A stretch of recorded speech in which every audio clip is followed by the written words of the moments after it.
রাত 1:30 হঠাৎ থিন্তির বাবার শ্বাসকষ্ট শুরু হয়। বাসায় থাকা ইনহেলারটা শেষ হয়ে গিয়েছে। তিনটির কোনো আপন বড় ভাই নেই, ও একাই বাবা মার সন্তান।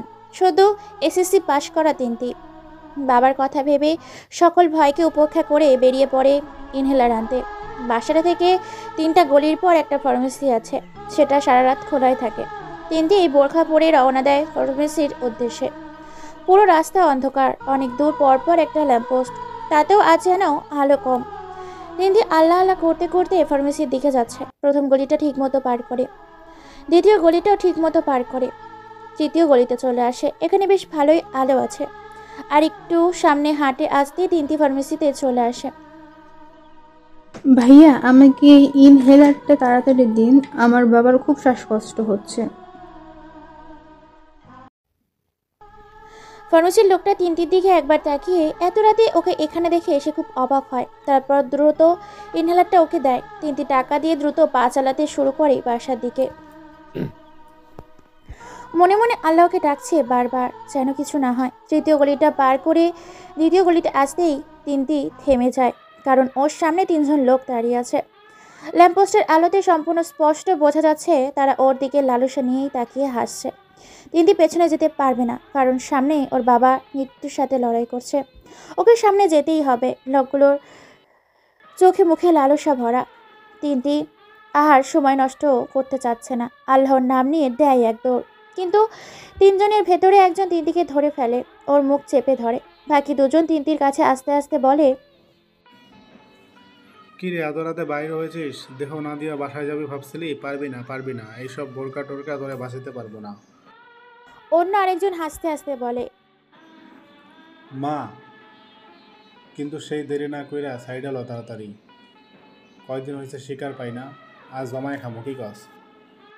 হ। নিকাবের আড়ালে তিনটির চোখ দিয়ে অঝরে পানি পড়ছে। এই অশ্রু নিজের শরীর নষ্ট হবে তার জন্য না, বাবাটা যে খুব কষ্ট হচ্ছে তার জন্য। আজও দেরি হলে বাবাটাকে আর হয়তো বাঁচাতে পারবে না। তিনটি আপ্রাণ চেষ্টা করছে ছোটার, কিন্তু এই মানুষরূপী পশুদের কাছ থেকে কোনোভাবেই রেহাই পাচ্ছে না। তিনটিকে টানতে টানতে দ্বিতীয় গলিতে ঢোকাচ্ছে। তিনটি শুধু মনে মনে বলছে, হে আল্লাহ, হে আমার রব, আমি যদি তোমার ইসলামকে মন থেকে সঠিকভাবে মেনে থাকি, আজ তুমি আমাদের রক্ষা করবে। আমার বিশ্বাস, আমার আল্লাহ আমাকে নিরাশ করবে না। তিনটির প্রার্থনা হয়তো আল্লাহর কাছে পৌঁছেছে। হঠাৎই তিনটির মনে হলো বাতাস তেড়ে কিছু একটা হিট করলো, আর সাথে সাথে 3জনের একজন ঠাস করে মাটিতে পড়ে গেল। আর একজন তাকে দেখতে গিয়ে মাটিতে পড়ে গেল। এবার অন্যজন, যে তিনটির মুখ চেপে আছে, সে ভয়ে ভয়ে পিছনে তাকায়, আর একই শব্দ, মানে বাতাস তেড়ে কিছু একটা হিট করে। তিনটির মুখ থেকে সেই লোকের হাত সরে যায়। সামনে তাকিয়ে দেখে একটা ছেলে, তার হাতে মাঝারি সাইজের একটা বন্দুক। সে বন্দুকটা ধরে তার দিকেই তাক করে আছে। তিনটি ওর আশেপাশে তাকিয়ে দেখে 3জনের মাথা থেকে ঝরঝর করে রক্ত বের হচ্ছে। তিনটি আবার সামনে তাকায়। ভয়ে মেয়েটার হাত পা থরথর করে কাঁপছে। ছেলেটা মুহূর্তেই ভয়ে মেয়েটার হাত পা থরথর করে কাঁপছে। ছেলেটা মুহূর্তেই বন্দুকটা লুকিয়ে ফেলে আর দ্রুত তিনটির কাছে আসে। ওদের শিক্ষা ওরা পেয়ে গেছে। আপনি তো রাতে রাস্তায়। তিনটি ল্যাম্পপোস্টের আলোতে তাকিয়ে দেখে লম্বা সুঠাম দেহ বিশিষ্ট শ্যামবর্ণের একটা ছেলে। অবশ্য ওর অনেক বড়, পরনে কালো প্যান্ট আর কালো শার্ট। তিনটি কান্না করতে করতে বলে, ভাইয়া, আমার বাবার খুব শ্বাসকষ্ট হচ্ছে, আর তাকে ইনহেলার না দিলে আর বাঁচানো হবে না। আমি এটা কিনতে এসেছি। আবু, তোমার বাচ্চা কই? সামনের গলির পরে। তিনটি খেয়াল করে ছেলেটা তার হাতে থাকা ঘড়িটা দুটো ক্লিক করার সাথে সাথেই একটা বাইক অটোমেটিক ওদের সামনে চলে আসে। ছেলেটা বলে, আচ্ছা আবু, তোমাকে নামিয়ে দিই। তিনটি আর কিছু না ভেবেই উঠে পড়ে। বাইকটা সাধারণ কোনো বাইক না। চালু করার সাথে সাথেই টার্ন মারতেই তিনটি ওর বাসার সামনে চলে আসে। মাত্র 30 সেকেন্ডে চলে এসেছে। তিনটি বাইক থেকে নামে। এই কার্ডটা রাখো, আমি তোমার বড় ভাইয়ের মতো। কোনো প্রয়োজন হলে জাস্ট একটা কল দিবে। এখন তাড়াতাড়ি যাও। আর আমার কথা, আর যা দেখেছো তা ভুলেও কাউকে বলবেন না। ঠিক আছে ভাইয়া। বলেই তিনটি বাসার দিকে যায়। ঢুকতে গিয়ে পিছনে একবার তাকিয়ে দেখে কেউ নেই। এ যেন আশ্চর্য এক রহস্য। কয়েক সেকেন্ডে নিঃশব্দে হাওয়া হয়ে গেল সে। তিনটি কার্ডটার দিকে একবার তাকায়। কার্ডটাকে কোনো সাধারণ কার্ড বলে মনে হয় না। ও দ্রুত বাসায় চলে যায়। ওর বাবাকে গিয়ে ইনহেলারটা দেয়। ওর বাবা আস্তে আস্তে সুস্থ হয়। তিনটি মহান আল্লাহর কাছে শুকরিয়া আদায় করে। তিনি আজ ওকে আর ওর বাবাকে বাঁচিয়েছেন। কিন্তু তিনটি বুঝতে পারছে না কে ছিল এই রহস্যময় লোকটা। তিনটি কার্ডটা হাতে নিয়ে তাতে টাচ করে আর সাথে সাথেই লেখা ওঠে। মিস্টার স্যাডু, তিনটি কার্ডটাই আবার টাচ করে। এবার লেখা ওঠে কল #4 স্টার। তিনটি প্রচুর অবাক হয় আর কার্ডটা খুব যত্ন করে রেখে দেয়। ও বুঝতে পারে আজ যে ওকে বাঁচিয়েছে সে সাধারণ কেউ নয়, নিশ্চয়ই কোনো পাওয়ারফুল কেউ। পরদিন সকালে আকাশ, বাবা উঠ, নাস্তা করবি না? তোর আব্বু ডাকছে, আয়। আকাশ ঘুমাতোর চোখে তার আম্মুর দিকে তাকায়। এক নজর দেখে আবার ঘুম দেয়। ওর আম্মু আবার বলে, ওঠ, একসাথে নাস্তা করব, আয়। আচ্ছা, আস্তে আস্তে যাও। তাড়াতাড়ি আয়। আকাশের আম্মু চলে গেলে আকাশ আস্তে আস্তে উঠে বসে। কাল অনেক রাত করে ঘুমিয়েছে। আকাশ উঠে ফ্রেশ হতে চলে যায়। একটু পর ফ্রেশ হয়ে বাইরে আসতেই দেখে ওর ফোনটা বাজছে। রিসিভ করে কানে দিতেই অন্য পাশ থেকে চিন্তিত কণ্ঠে কেউ বলছে, খবর দেখেছিস? কেন, কি হয়েছে? কাল রাতে কে যেন 3 জনকে হেডশট করে মারছে। চিন্তার বিষয় হলো পুরো জায়গাটা সিসি ক্যামেরা দ্বারা প্রচালিত ছিল, কিন্তু ঠিক একটা 30 থেকে 2টোর ফুটেজটাই নেই। একদম গায়েব। ব্যাপারটা একদম আশ্চর্যজনক। কে করতে পারে এমন? আমি? কি? তুই? কেন? আমার বোনকে ধর্ষণ করতে চেয়েছিল, উপযুক্ত শাস্তি দিয়েছি। একদম ভালো কাজ করেছিস। সারাদিন সঠিক শাস্তি হয়েছে। তুই কই? বাসায় এখন নাস্তা খাবো। তাহলে খেতে চলে আয়। শোনো। বল। আচ্ছা, পরে বলবেন, এখন রাখি। তুইও না সবসময় এমন করো। আকাশ মুচকি হাসি দিয়ে খেতে যায়। ডাইনিং রুমে এসে দেখে ওর আব্বু আম্মু বসে আছে। আকাশ চেয়ার টেনে বসে। ওর আব্বু বলে ওঠে, তোর ছুটি শেষ কবে? আজই, একটু পরই বের হবো। আকাশের বাবা পুরো তিনি হাঁ করে তাকিয়ে আছেন। তিনি বলেন, ও শোন, যাই করিস সাবধানে করিস। দেশের অবস্থা বেশি ভালো না। নতুন একটা ড্রাগ মাফিয়া এসেছে, কোনোভাবেই তাকে ট্রেস করতে পারছি না আমরা। চিং ম্যাগাজো জাপানিজ ড্রাগ মাফিয়া। পুরো পৃথিবীতে 100টি দেশেও তার কারবার আছে, কিন্তু আজ অবধি তাকে কেউ দেখেনি এবং চিনে না। 101 নম্বর দেশ হিসেবে যে এবার আমাদের দেশকে ধরেছে। অলরেডি 3টা ডিল শেষ। আকাশের বাবা পুরো তিনি হাঁ করে তাকিয়ে আছেন। তিনি বলেন, তুই বাসায় বসে এত কিছু জানিস কিভাবে? আমরাও তো এত কিছু জানি না। তোমরা বাপ ছেলে খাওয়ার মধ্যে কি শুরু করলে? আগে খাওয়া শেষ করো। আর আমার ছেলেকে তুমি কি ভাবো? গোয়েন্দা সংস্থার 1 নাম্বার আমার ছেলে। ও ঘরে থাকলেও সব খবর ওর কাছে আসে। তাই তো দেখছি। বাবা, তোকে নিয়ে আমি অনেক গর্ব করি। আমার স্বপ্নটা তুই পূরণ করেছিস।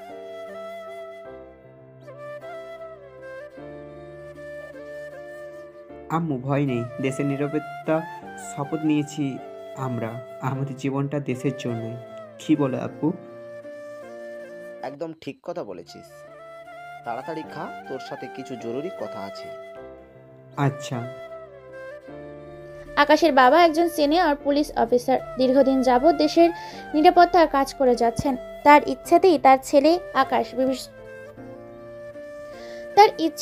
ছেলে আকাশ বিশেষ ট্রেনিং নিয়ে গোয়েন্দা বিভাগে জয়েন করেছে। আসলে আকাশের বুদ্ধিমত্তা দেখে ওকে গোয়েন্দা বিভাগে নিয়েছে। রুলস অনুযায়ী কেউ জানে না ও একজন গোয়েন্দা বিভাগের লোক। সবাই জানে ও নর্মাল একটা চাকরি করে। আকাশের এই গোয়েন্দা বিভাগের কাজ করা ছাড়াই আরও একটি বিশেষ পরিচয় আছে, যা এতটাই গোপনে যে ওর নিজের আব্বু আম্মু জানে না। আকাশের আব্বু আম্মু জানেও একজন গোয়েন্দা, কিন্তু আসলে এটা একটা নাটক। আকাশ সাধারণ কোনো গোয়েন্দা নয়। গত 1 বছর যাবৎ ও একটা স্পেশাল টিমের হয়ে কাজ করছে। কোন টিমের সাথে কাজ করছে বা কি কাজ করছে তা জানতে চাইলে গল্পের সাথে থাকুন। আকাশ নাস্তা করে নর্মাল অফিসের জামা পরে বাইক আসে। এসেই সবার আগে চোখ যায় সামনের বারান্দায়। বেশ রূপসী অপ্সরার মতো একটা মেয়ে সদ্য গোসল করে এসে মাথার চুলগুলো মুছছে আর আকাশকে দেখছে। মেয়েটাকে আকাশের চেনা ওর বাবার বন্ধু রাশেদ খানের একমাত্র মেয়ে, নাম অবন্তী, অনার্সে পড়ে, খুবই নম্র আর ভদ্র আর সুশীল স্বভাবের। আকাশ আর অবন্তী চোকাচোকি হলে অবন্তী একটা হাসি দেয়। আকাশ হাসির উত্তর দেয় একটা ছোট্ট মুচকি হাসি দিয়ে। এভাবে বলতে গেলে প্রতিদিনই আকাশ অবন্তীকে এক নজর দেখেই কাজে যায়। ওর ইচ্ছে আছে অবন্তীর সাথে ভাব জমাবে, কিন্তু ওই যে কাজ করে তা জানলে অবন্তী ওকে কখনোই মেনে নিবে না। সেটা ওর কাছে অনেক বড় প্রশ্ন। আকাশ অবন্তীর খেয়াল থেকে ফিরে এসে গ্যারেজ থেকে ওর মডিফাই স্প্রেড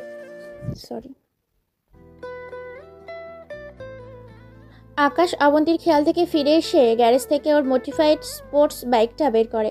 সামনাসামনি দেখলে এটাকে নর্মাল একটা বাইক মনে হয়, কিন্তু এটি fully modified hitech sports bike.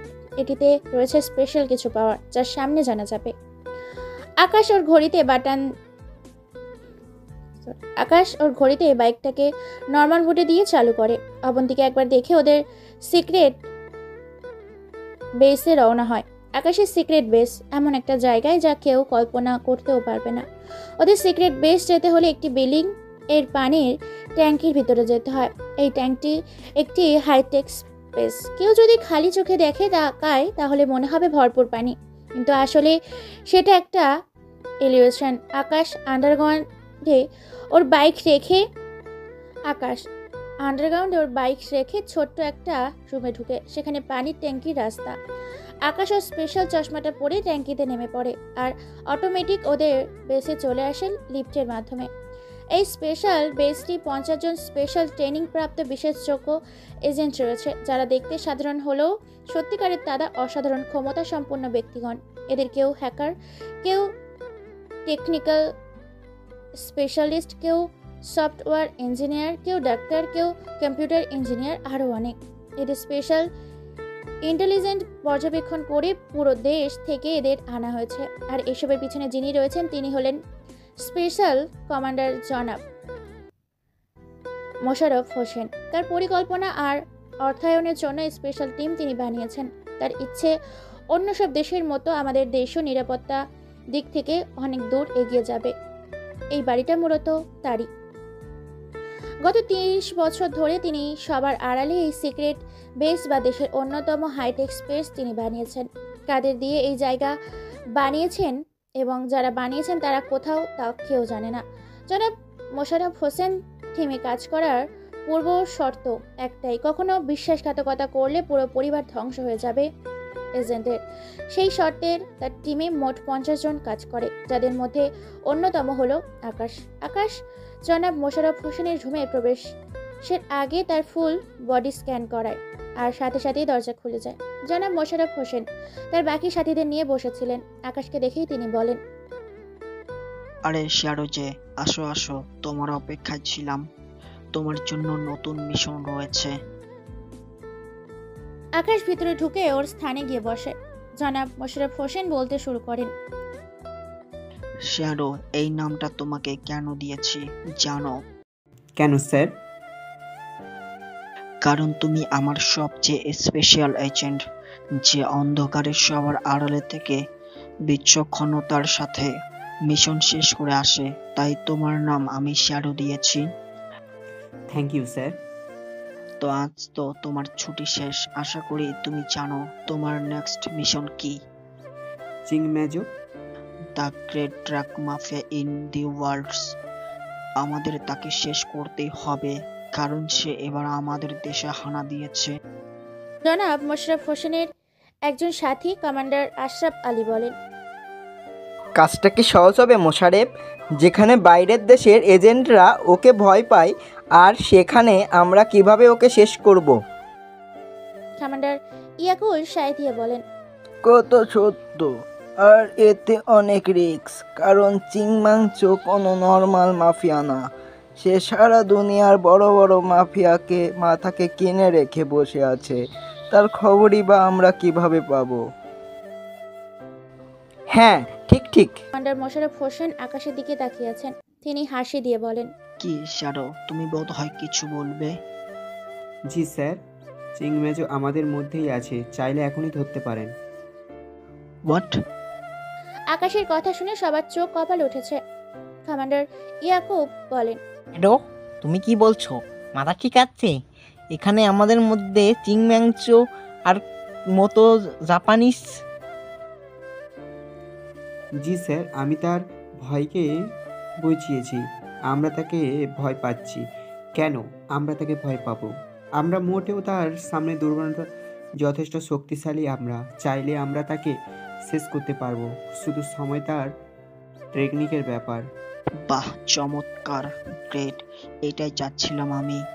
আমাদের ভয় না পেয়ে কাজ করতে হবে। জি স্যার। কমান্ডার নাজিম উদ্দিন সাহেব বলেন, সবই বুঝলাম, কিন্তু এই মাফিয়ার কাছে পৌঁছাবো কিভাবে?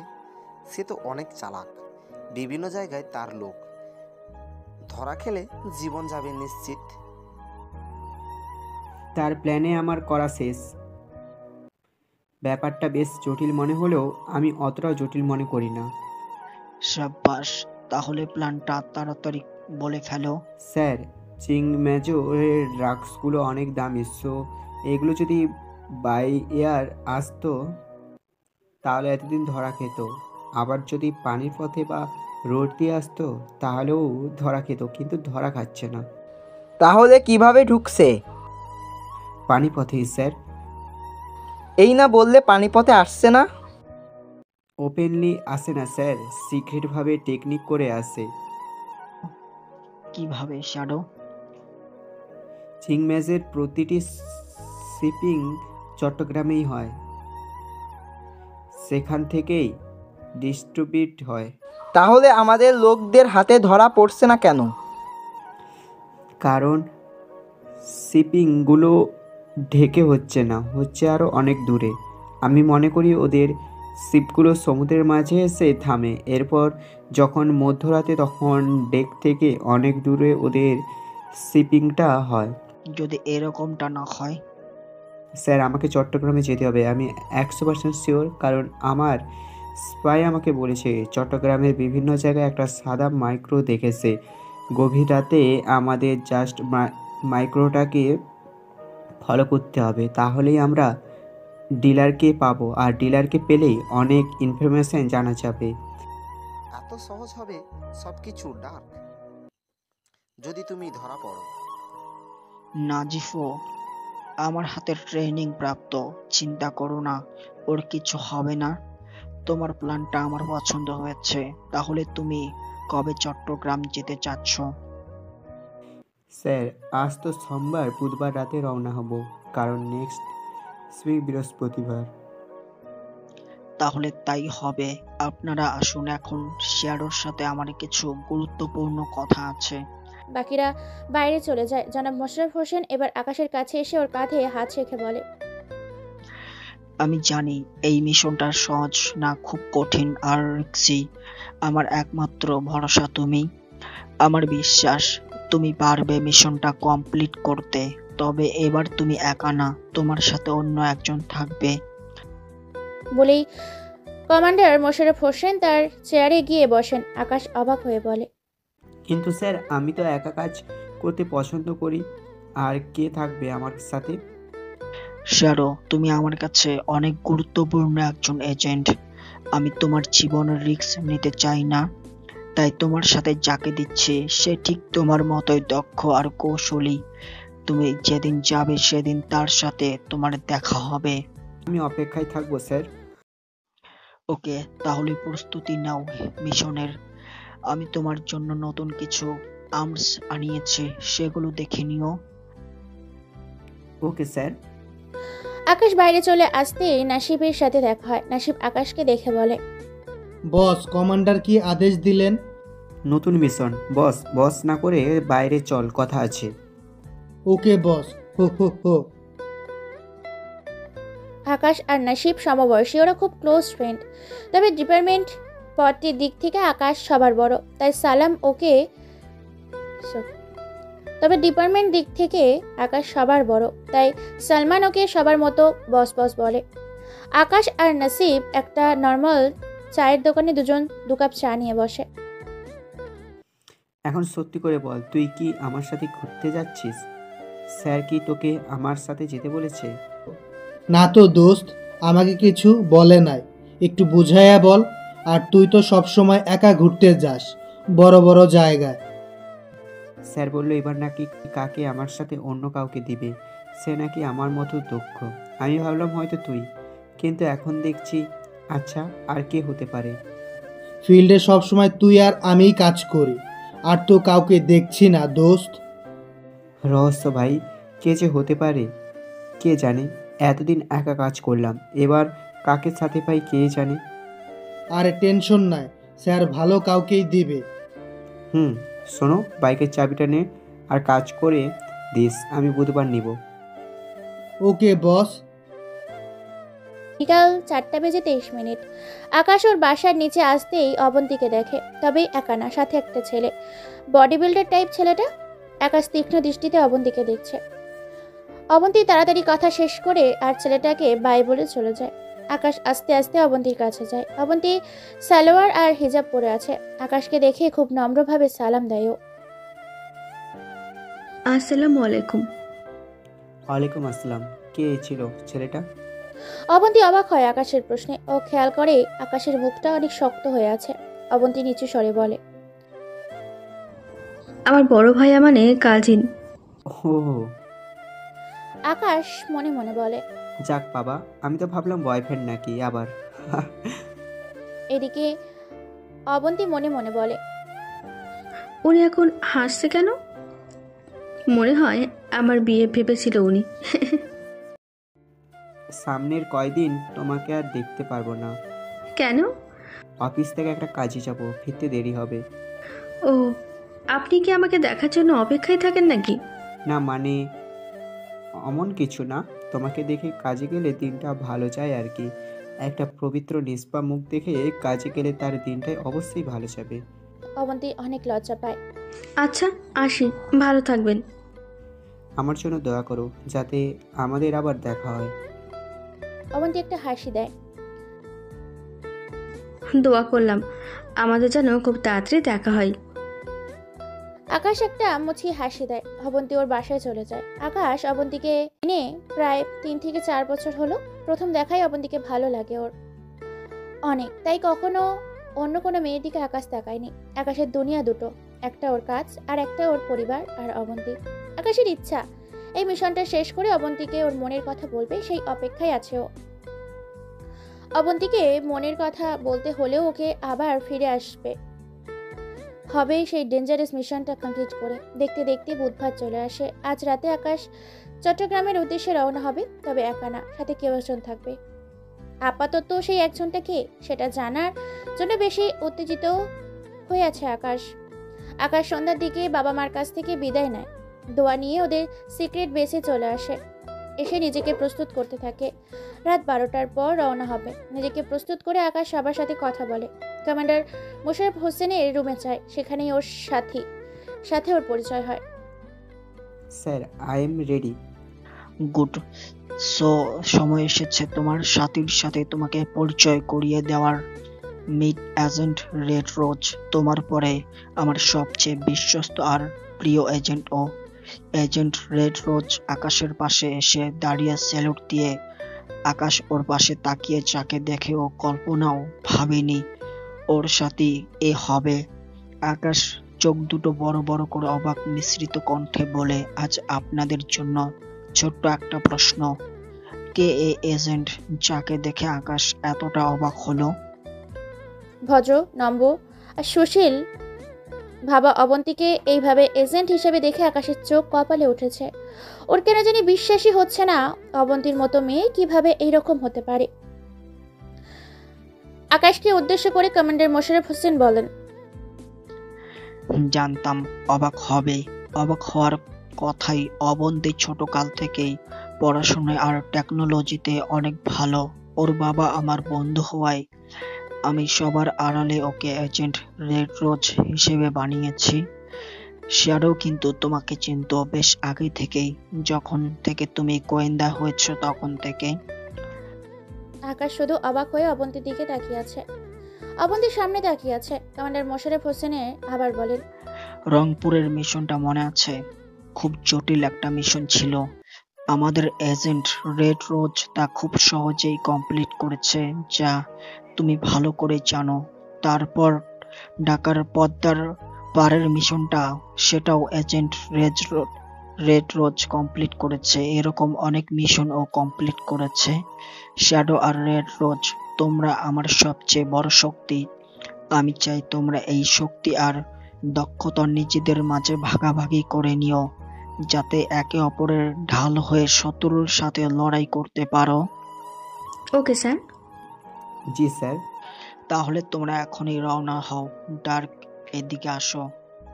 আকাশ কমান্ডার মোশাররফ হোসেনের কাছে যান। তিনি আকাশকে আস্তে করে বলেন, অবন্তীর খেয়াল রেখো, ওর দায়িত্ব তোমাকে দিলাম। তোমরা দুজন মিলে মিশনটা কমপ্লিট করবে, ঠিক আছে? ইনশাআল্লাহ স্যার। তাহলে তোমরা যাও, গুড লাক। আকাশ আর অবন্তী বাইরে আসে। নাসিব বাইরে দাঁড়িয়ে আছে।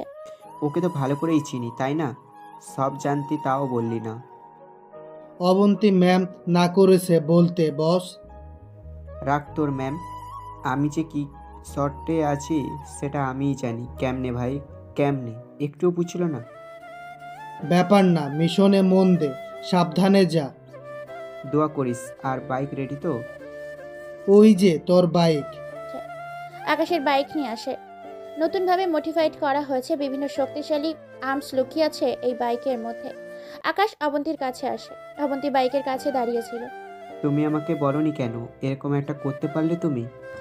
স্যার, আপনিও কিন্তু আমাকে কিছু বলেননি। স্যার? জি, আপনি আমার সিনিয়র। বাইকটা অনেক দ্রুত চলে, ভয় পাবে না তো? অবন্তী প্রকুচকে আকাশের দিকে তাকায় আর বলে, আমি ট্রেনিং প্রাপ্ত, ভুলে গিয়েছেন হয়তো। না ভুলিনি, চলো যা যাক। জি। আকাশ আর অবন্তী বাইকে ওঠে। নাসিব বিদায় দিয়ে রওনা হয় ওরা। আকাশের বাইক সম্পর্কে অবন্তীর ধারণা ছিল না। প্রথমে আস্তে আস্তে চালিয়ে বড় মেন রোডে আসা, আর আসার সাথে সাথেই বাইক নর্মাল মোড থেকে হাইটেক স্পিড মোডে কনভার্ট করে আর এমন স্পিডে চলতে শুরু করে। অবন্তী ভয়ে আকাশকে শক্ত করে জড়িয়ে ধরে। আকাশ মিটমিট করে হাসছে। প্রায় ৩-৪ ঘন্টার মধ্যে ওরা চট্টগ্রাম চলে যায়। অবন্তী অবাক হয়ে যায়। চট্টগ্রাম ওদের থাকার জন্য একটা সিক্রেট জায়গা আগেই ঠিক করা রাখে। ওরা চুপচাপ সেই জায়গায় চলে যায়। বাসার নিচে বাইকটি পার্ক করে। ওরা দুজন নামে। অবন্তী নেমেই বলে, এভাবে কে বাইক চালায়? মনে হচ্ছিল সামনে না উপরে যাচ্ছি। তুমি কি চাও আমরা দিনের বেলায় এখানে আসি, সবাই আমাদের দেখুক? আচ্ছা বুঝেছি, চলেন উপরে যাই, ফ্রেশ হব। এই যে ম্যাম মিশনে আসছেন না ঘুরতে, আর তখন স্যার করছিলেন, এখন সম্মান গেল কই? তখন তো নাসিব ভাই ছিল, তাই স্যার বলছি। তোমরা মেয়েরাও না, স্যারকে বললাম আমি একাই মিশন কমপ্লিট করতে পারবো, কি দরকার ছিল তোমাকে দেওয়ার? এখানে সব কথা বলবেন? একটু পর সবাই উঠে যাবে। জি ম্যাম, আসেন আমার সাথে। আকাশ অবন্তীকে নিয়ে 3 তলায় যায়। 3 তলায় সবচেয়ে কোণার রুমটা ওদের। আকাশ গাছের টপ থেকে চাবি বের করে দরজা খুলে ভিতরে ঢুকে বলে, আসেন, এটাই আমাদের রুম। অবন্তী ভিতরে আসে আর ভ্রু কুঁচকে তাকিয়ে থাকে। আকাশ ভালো করে দরজা লাগিয়ে ভিতরে এসে দেখে অবন্তী দাঁড়িয়ে আছে। ও অবন্তীর পাশে দাঁড়িয়ে বলে, কি হয়েছে এভাবে দাঁড়িয়ে আছো যে? এটা কি করছেন আপনি? কেন, কি করেছি? একটা বেড কেন? আমরা তো দুজন। আকাশ জিহ্বার কামড় দেয় আর আস্তে আস্তে সংকোচ করে বলে, আসলে আমি ভেবেছি আমার সাথে কোনো ছেলে হবে, কিন্তু তুমি হবে তা কল্পনাও করিনি। সমস্যা নেই, তুমি একাই বেডে ঘুমিয়ে, আমি এই যে ছোট্ট সোফায় ঘুমাবো, কোনো সমস্যা নেই। যদি খারাপ কিছু করতে আসেন না, একদম গুলি করে দিব বলে রাখলাম। অবন্তী ওর কাঁধের ব্যাগ থেকে জামা নিয়ে ফ্রেশ হতে চলে যায়। আকাশ সোফায় বসে ভাবছে। সারাটা জীবন অবন্তীকে সহজ সরল ভেবে দেখে আসলাম, আর আজ সে আমাকে গুলি করার ভয় দেখায়। হে কেমন ব্যাপার! অবন্তী একজন সিক্রেট এজেন্ট? বিশ্বাসই হচ্ছে না। তবে একদিক থেকে ভালোই হয়েছে, ও আমার কাছে চোখে চোখেই থাকবে। অবন্তী ফ্রেশ হয়ে নাইট ড্রেস পরে আসে। অসম্ভব সুন্দরী লাগছে ওকে। আকাশ হা হয়ে তাকিয়ে আছে। অবন্তী ভ্রু কুচকে তাকিয়ে বলে, মুখে মাছি ঢুকবে, যান ফ্রেশ হয়ে আসেন। আকাশ লজ্জা পায় আর দ্রুত ফ্রেশ হতে চলে যায়। ফ্রেশ হয়ে বাইরে এসে দেখে অবন্তী ফোনে কি যেন করছে। কি হলো, ঘুমাও নিচে? ঘুমাবো। ঘুমাও। বলি আকাশ সোফায় বসে। আকাশ বসে বসে ভাবছে কিভাবে ঘুমাবে। এদিকে অবন্তী সবটা খেয়াল করছে। আকাশকে বসে বসে ঘুমাতে দেখে অবন্তী বলে, বেডটা বড় আছে, এক কাজ করুন, আপনি ওই পাশে ঘুমান, আমি এই পাশে ঘুমাই, মাঝে কোলবালিশ থাকবে। না না, সমস্যা নেই, তুমি কোফ্রোটস ভাবে ঘুমাও। আহা, আমি বলেছি না, আসুন। রাতে ঘুম না হলে মিশনের সমস্যা হবে, আসুন। শুধুমাত্র মিশনের জন্য শোলাম, না হলে কখনোই শুতাম না। আচ্ছা মহাপুরুষ, এখন তাড়াতাড়ি লাইট অফ করে শুয়ে পড়ুন, লাইট থাকলে ঘুমোতে পারি না। আচ্ছা। আকাশের কেমন জানি লাগছে। ও কল্পনাও করেনি ওর সাথে এমন কিছু হবে, যে অবন্তী এত দূরে ছিল তার সাথে আজ ও শুয়ে আছে। অসম্ভব অস্বস্তি লাগছে। আকাশ অন্যদিকে ফিরে শুয়ে আছে। পড়ে যাবেন তো নিচে, স্বাভাবিকভাবে ঘুমান। সমস্যা নেই। আমাকে দেখে খুব অবাক হয়েছেন?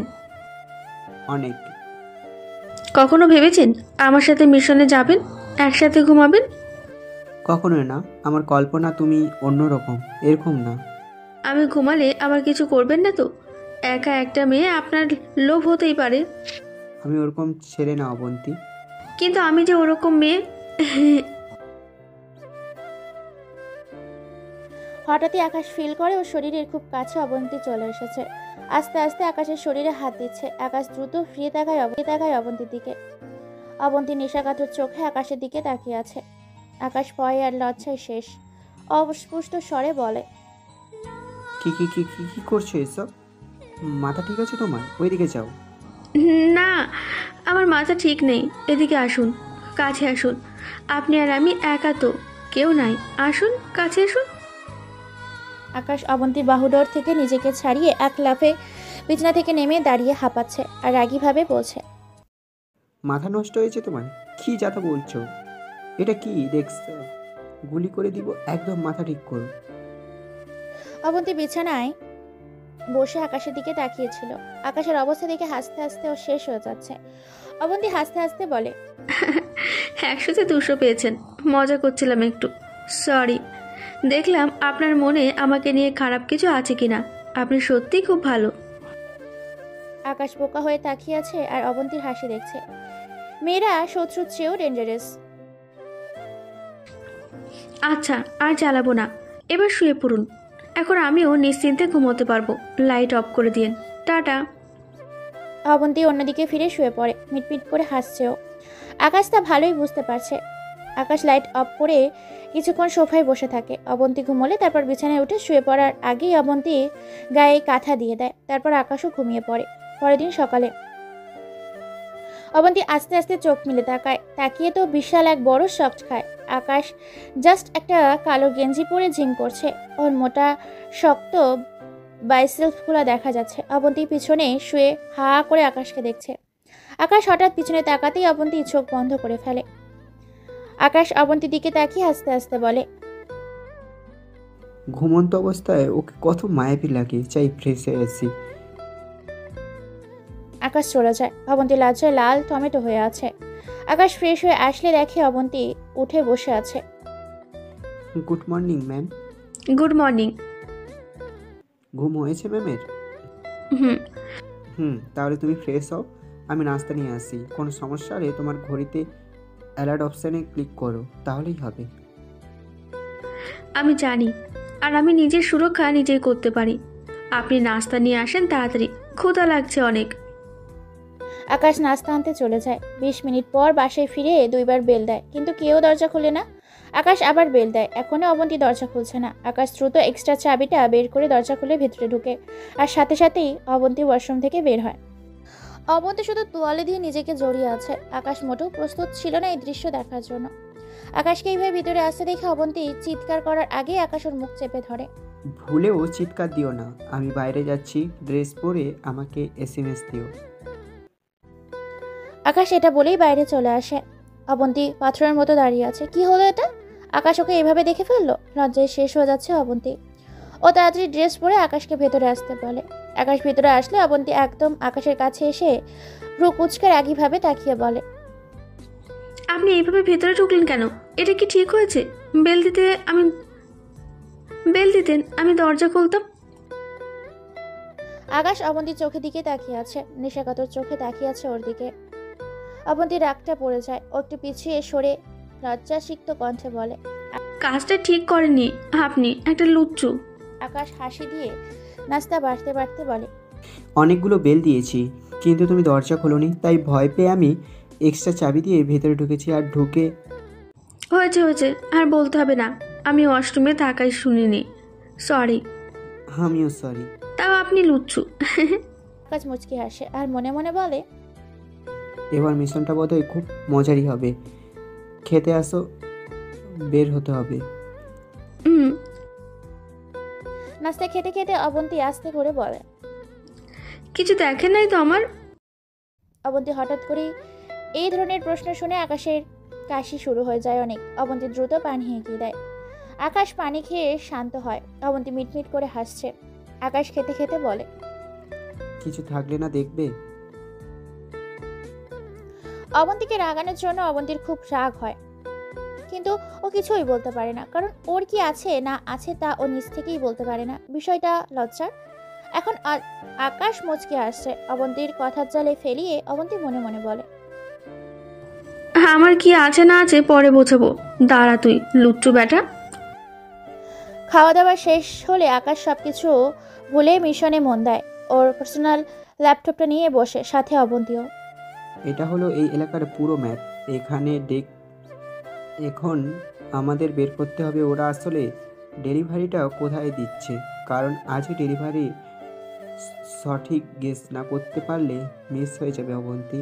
আকাশকে বেশ চিন্তিত মনে হচ্ছে। অবন্তীও আকাশের হাতে হাত রাখে। কোনো চিন্তা নেই, আমি আছি না, একটা আইডিয়া আছে আমার কাছে। কি আইডিয়া? তাড়াতাড়ি বলো। আপনি আমার বস হয়ে আমার আইডিয়া শুনবেন? অবশ্যই শুনবো, বলো তুমি। ওরা যেসব জায়গায় ডেলিভারি দিতে পারে বলে মনে হয়, আমরা সেসব জায়গায় আমাদের স্পেশাল সিসি ক্যামেরা লাগিয়ে রাখবো।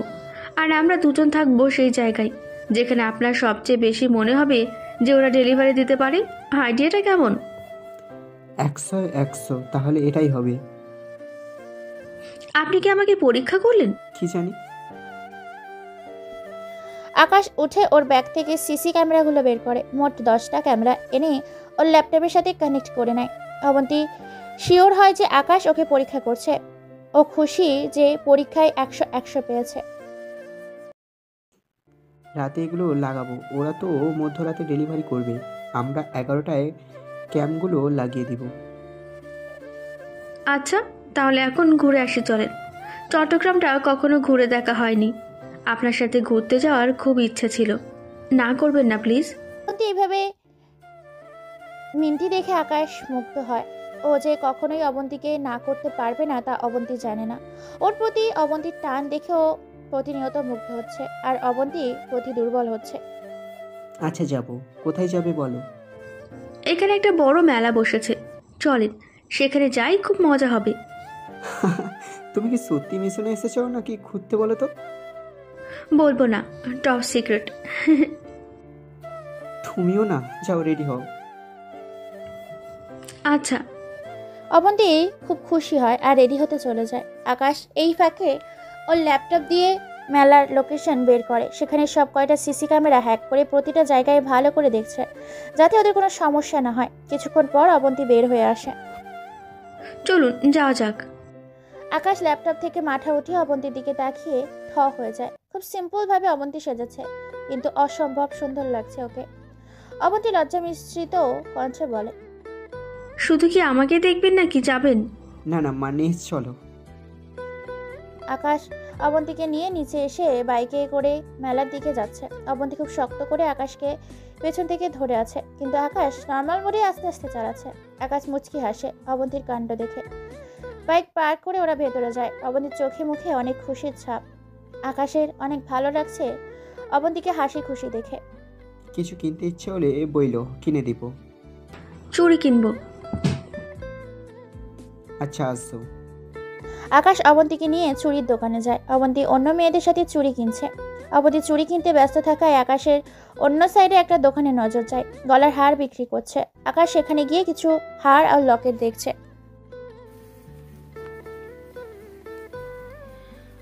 অনেকক্ষণ পর একটা লকেট ওর খুব পছন্দ হয়। আকাশ সেটা কিনে। দোকানওয়ালা বলে, ভাই আপনার নজর আছে বলতে হবে, সবচেয়ে সুন্দর আর ভালোটা নিয়েছেন। আকাশ দোকানওয়ালাকে 200 টাকা বাড়িয়ে দিয়ে লকেটটা কিনে। বক্সের ভেতর লকেটটা দেখছেও। অবন্তীর জন্য কিনেছে এটা। হঠাৎই, এটা কার জন্য? আকাশ দ্রুত লকেটটা পকেটে ভরে ফেলে। কোনটা কার জন্য? লকেটটা হবে কারোর জন্য। বলেন না। আমি যাকে সবচেয়ে বেশি ভালোবাসি তাকে এই লকেটটা পরিয়ে দিব, তাই কিনলাম। আকাশের কথা শুনে অবন্তী খুব হাসছে। আপনি ভালোবাসতে পারেন? আপনি যে আক্রু, আপনি এবার কাকে ভালোবাসবেন? হয়েছে, সময় হলেই জানবা। চুরি কিনেছি। এই যে লাল নীল সাদা চুড়ি। বাহ, চলেন না, নাগরদোলায় উঠি, খুব মজা হবে। আচ্ছা চলো। এরপর আকাশ অবন্তীকে নিয়ে নাগরদোলায় ওঠে, নৌকায় ওঠে, অনেক ধরনের খাবার খায়, অনেক জায়গায় ঘুরে, অনেক মজা করে দুপুরের দিকে ওরা বাসায় ফিরে। অবন্তী বাসায় এসে বলে, সত্যি এরকম মজা আমি আগে কখনো করিনি। আমি এখন মিশনের কথা ভাববো। নিজেকে প্রস্তুত করো, আজ রাতে অনেক কাজ আছে। ওকে। রাত 11টা। আকাশ আর অবন্তীর রেডি মিশনের জন্য। ওরা সব কিছু নিয়ে বেরিয়ে পড়ে। ওরা প্রথমে ওদের টার্গেট করা জায়গায় খুব সাবধানে সিসি ক্যামেরা সেট করে। তারপর আকাশের ধারণা করা একটা জায়গায় ওরা লুকিয়ে বসে থাকে। ওদের জায়গা সহ মোট 10টা জায়গায় সিসি ক্যামেরা দ্বারা নিয়ন্ত্রিত হচ্ছে। ক্যাম্পগুলো খুব ছোট, তাই সহজে কারো নজরে আসবে না। ওরা দুজন মিলে ল্যাপটপে মনিটরিং করছে। দেখতে দেখতে রাত 1টা বাজে। অবন্তী বলে ওঠে, 1টা বেজে গেল, বাট কাউকে তো দেখছি না। ওরা কি জেনে গেল নাকি আমাদের কথা? না, এটা ইম্পসিবল। ধৈর্য ধরো, ওরা আজ ধরা খাবেই। এই যে দেখো। অবন্তী দ্রুত ল্যাপটপে তাকায়। ওদের প্রতিটি সিসি ক্যামেরা দিয়ে একটা সাদা মাইক্রো পার হয়ে যাচ্ছে। ঠিক ওরা যেখানে আছে সেখানে এসেই মাইক্রোটা থামে। অবন্তী আকাশের দিকে তাকায়। আকাশ একটু ভাব নিচ্ছে। অবন্তী বলে, হয়েছে, ভাব নিতে হবে না, আসেন দেখি ওরা কি করে।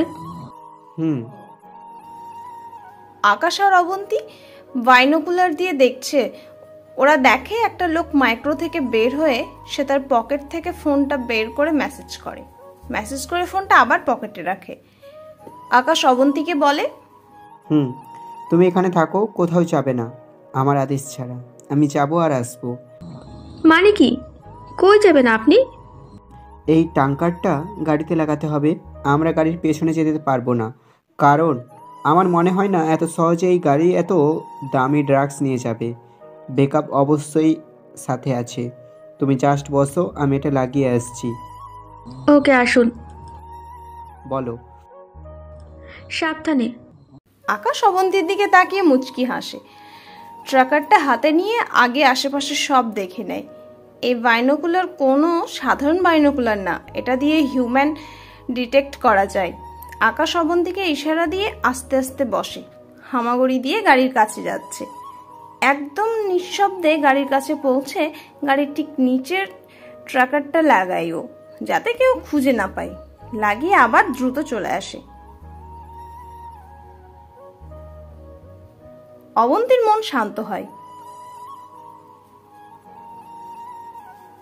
আকাশ আসা মাত্রই আকাশ থেকে অনেক বড় বড় হাইটেক ড্রোন এই লোকটার কাছে একে একে বক্স নিয়ে আসতে থাকে। লোকটা বক্সগুলো একে একে ড্রোন থেকে নামিয়ে গাড়িতে লোড করছে। আকাশ আর অবন্তী সব দেখছে দূর থেকে। আকাশ হঠাৎ লক্ষ্য করে একটা ড্রোন চারদিকে রাউন্ড দিচ্ছে। আকাশ দ্রুত ওর জ্যাকেট থেকে একটা কালো ব্যাগ বের করে আর সেটা থেকে একটা হাইটেক কাপড় বের করে অবন্তীকে একদম কাছে টেনে ওদের ওপর দিয়ে দেয়। এখন ওপর থেকে দেখলে মনে হবে ওখানে কেউ নেই, কারণ কাপড়টা তার আশেপাশের সব কিছুর সাথে মিশে গিয়েছে। অবন্তী একদম আকাশের কাছে ঘন ঘন নিঃশ্বাস নিচ্ছে। আমাদের পরে একটা ড্রোন আছে। এই ড্রোনের বিল্ডিং ইন মেশিন গান আছে। আমাদের দেখতে পেলে ঝাপটা করে ফেলবে। অবন্তী এই কথা শুনে আকাশকে ওর দুই বাহু ধরে শক্ত করে জড়িয়ে ধরে। আকাশ ওর ঘড়ির বাইরে সব দেখছে। মোট 50 থেকে 60টি ড্রোন ডেলিভারি দেয়। ডেলিভারি শেষে মাইক্রোটা চলে যায় আর একটা ড্রোন সেই মাইক্রোর সাথেই যায় আর একটা ওই জায়গায় রাউন্ড দিতে থাকে। আকাশ যদি ট্র্যাকারটা না লাগাতো তাহলে সব শেষ হয়ে যেত। রাত 3টা বাজে। আকাশ আর অবন্তী বের হয়। সত্যি আপনার তুলনা হয় না। এত বুদ্ধি রাখেন কই? মাথায় রাখি। তাড়াতাড়ি চলো, বাসায় যেতে হবে। মাইক্রোটা কই গিয়েছে দেখতে হবে। চলুন। কই গিয়েছে দেখতে হবে। অবন্তীকে নিয়ে দ্রুত বাসায় এসেই ল্যাপটপ মাইক্রোওয়েভ লোকেশন দেখে অবন্তীও পাশে বসে আছে। লোকেশন অনুযায়ী মাইক্রোটা হাই হিল প্যালেন্সে গিয়েছে। ওদের সার্ভারের সার্চ দিয়ে হাই হিল প্যালেসের সব ডিটেলস বের করে এরপর সব ইনফরমেশন অ্যানালাইসিস করে ওদের সিক্রেট বেসে পাঠিয়ে দেয়। কিছুক্ষণ পর কমান্ডার মোশাররফ হোসেন এর ভিডিও কল আসে। আসসালামু আলাইকুম স্যার। ওয়ালাইকুম আসসালাম। গ্রেট জব এজেন্ট শ্যাডো আর রেড রোজ। তোমরা পেরেছো। হাই হিল প্যালেসের মালিক একজন শিল্পপতি, তার নাম হলো রাহুল রয়। তার ওখানে কাল একটা পার্টি আছে। আমি তোমাদের সেখানে যাওয়ার ব্যবস্থা করে দিচ্ছি। বাকি কাজ তোমাদের হাতে। Okay sir. গুড লাক তোমাদের। কল কেটে যায়। নেহাল ল্যাপটপ অফ করে বিছানায় শুয়ে পড়ে। অবন্তী কিছু বুঝতে পারছে না। ও বলে, ক্লান্ত লাগছে? ফ্রেশ হয়ে আসুন, আজ আমি আপনাকে কফি বানিয়ে খাওয়াবো। ক্লান্তি সব চলে যাবে। আকাশ উঠে বসে অবন্তীর দিকে তাকায়। ওর মুখে সবসময় মন মাতানো একটা হাসি থাকে। আকাশের খুব ভালো লাগে এই হাসিটা। ওর সব চিন্তা চলে যায়। ফ্রেশ হয়ে আসে। অবন্তীও ফ্রেশ হয়ে আসে। এসে আকাশের জন্য কফি বানায়। আকাশ ল্যাপটপে রাহুল রয়ের অনেক ইনফরমেশন অ্যানালাইসিস করছিল। তখন অবন্তী এসে বলে, আপনার কফি।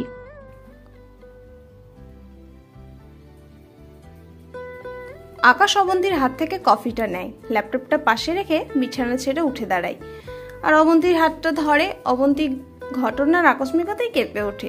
অবন্তী কিছু বুঝে ওঠার আগেই আকাশ ওকে নিয়ে বারান্দায় যায়। বারান্দায় দুটো চেয়ার আছে। আকাশ একটাই বসে পড়ে। অবন্তী দাঁড়িয়েই আছে। কি হলো বস? অবন্তী চুপচাপ আকাশের পাশে বসে। আকাশ হাসি দিয়ে কফির মগে চুমুক দেয়। আহ, অনেক ভালো হয়েছে। এত ভালো কফি আগে কখনো খাইনি। Thank you. থ্যাংক ইউ তোমাকে এত সুন্দর কফি বানানোর জন্য। অবন্তী লজ্জাসিক্ত হয়ে কফি খাচ্ছে। আকাশ আর চোখে ওকে দেখছে। লজ্জায় বেশ লাগছে অবন্তীকে। আকাশের অন্যরকম এক অনুভূতি কাজ করছে অবন্তীর উপর। কালকে তোমাকে নিয়ে শপিংয়ে যাব, রেডি থেকো। মুহূর্তেই অবন্তী খুব খুশি হয়ে ওঠে। সত্যি? কিন্তু কেন? পার্টিতে যেতে হবে যে। ও হ্যাঁ, তাহলে আমি অনেক কিছু কিনবো। আচ্ছা কিনো। আকাশ আর অবন্তী চুপচাপ বসে কফি খাচ্ছে। ব্যস্ত শহরটা এখন গভীর নিদ্রায় আচ্ছন্ন, কিন্তু দুটি অবুঝ অশান্ত মন জাগ্রত এই ব্যস্ত শহরে রাতের প্রহরে। কাউকে পছন্দ করো? অবন্তী চমকে ওঠে আকাশের প্রশ্নে, তাও নিজেকে সামলে বলে, করি, খুব পছন্দ করি। শুধু পছন্দ না, ভালোবাসি অনেক। আকাশ অবন্তীর উত্তর শুনে ভয় পেয়ে যায়। তাহলে কি অবন্তীর জীবনে অন্য কেউ আছে? কে হতে পারে সেই সৌভাগ্যবান? কে সে? বলবো না, তবে একটা ক্লু দিতে পারি। কি ক্লু বলো তাড়াতাড়ি। আস্তে আস্তে। বলো তো। ক্লুটা হলো, তার সাথে আমি একটা মিশন এসেছি। বলেই অবন্তী আকাশের খালি কফির মগটা আর সাথে ওটাও নিয়ে রুমে চলে আসে। আকাশ বোকার মতো বসে বসে ভাবছে, তার সাথে আমি একটা মিশনে এসেছি। ও তো আমার সাথে মিশনে এসেছে, তার মানে সেই ছেলে আমি। আকাশ বাকরুদ্ধ হয়ে গিয়েছে, ওর বিশ্বাসই হচ্ছে না অবন্তী হয়তো মজা করছে, কারণ অবন্তীকে যে নেহাল অনেক ভালোবাসে। আকাশ কিছুক্ষণ ভেবে ভেতরে আসে, এসে অবন্তীর সাথে কথা বলতে চায়, কিন্তু সে দেখে অবন্তী ঘুমিয়ে গিয়েছে। আকাশ আস্তে আস্তে অবন্তীর কাছে যায়। অবন্তী বিছানার ডান পাশে ডান দিক হয়ে শুয়ে আছে, পাশে ছোট্ট টেবিল ল্যাম্পটা জ্বলছে, সেটার আলোতে অবন্তীর মায়াবী মুখটা বেশ লাগছে। আকাশ নিজেকে সামলাতে না পেরে অবন্তীর কাছে গিয়ে ফ্লোরে বসে অবন্তীর খুব কাছে, ওর কিছু না ভেবেই অবন্তীর মাথায় হাত বুলিয়ে দেয়। আস্তে আস্তে বলে, আস্তে আস্তে, আমার শেষ নিঃশ্বাস পর্যন্ত তোমার কিছু হতে দিব না। সারা জীবন তোমার পাশে থাকবো, শুধু তুমি একবার হ্যাঁ বলো। হঠাৎই অবন্তী আকাশের হাতটা শক্ত করে নিজের সাথে জড়িয়ে ধরে। আকাশ অবন্তীর আরও কাছে চলে আসে। অবন্তীর মিষ্টি গোলাপি ঠোঁটটা যেন আকাশকে বড্ড নামছে। খুব ইচ্ছে হচ্ছে একটু ছুঁয়ে দিতে, কিন্তু অবন্তী জানতে পারলে খুব খারাপ হবে, সেই ভয়টাই কাজ করছে। তো আকাশ যেন অবন্তীর ঘোরে পড়ে যাচ্ছে, শুধু একবার একটু স্পর্শ করতে চায় আকাশ। অবন্তী একটু নড়ে চড়ে সুযোগটা আরও কয়েক গুণ বাড়িয়ে দেয়। এখন মনে হচ্ছে অবন্তীর মিষ্টি ঠোঁটগুলোই যেন আকাশের চরম পরশ চায়। আকাশ আস্তে আস্তে অবন্তীর আরও কাছে যায়, একদম কাছে। আকাশের গরম নিঃশ্বাস অবন্তীর মুখের ওপর পড়ছে। অবন্তী বড় বড় নিঃশ্বাস নিচ্ছে। আকাশ অবন্তীর দিকে তাকিয়ে আছে। ও আস্তে আস্তে ওর পরশ অবন্তীকে দিয়ে দেয়, তবে ঠোঁটে না, কপালে। আকাশ চায় না অনাকাঙ্ক্ষিত কিছু ও করুক, যার দরুন অবন্তী ওকে খারাপ ভাবুক। অবন্তীর কপালে গভীর এক চুমুক এঁকে দিয়ে আকাশ বিছানায় এসে শুয়ে পড়ে। আকাশও ডান দিকে ফিরে শুয়েছিল, অবন্তীর খোলা চুলগুলো দেখছিল পেছন থেকে। ওরা কত কাছে, আবার কত দূরে। হঠাৎই যা হলো আকাশ মোটেও তা ভাবেনি। আকাশ যখন অবন্তীর খেয়ালে বিভোর, যখন হঠাৎই অবন্তী আকাশের দিকে ফিরে ওর বুকের মাঝে ঢুকে আকাশকে শক্ত করে জড়িয়ে ধরে ঘুমিয়ে আছে।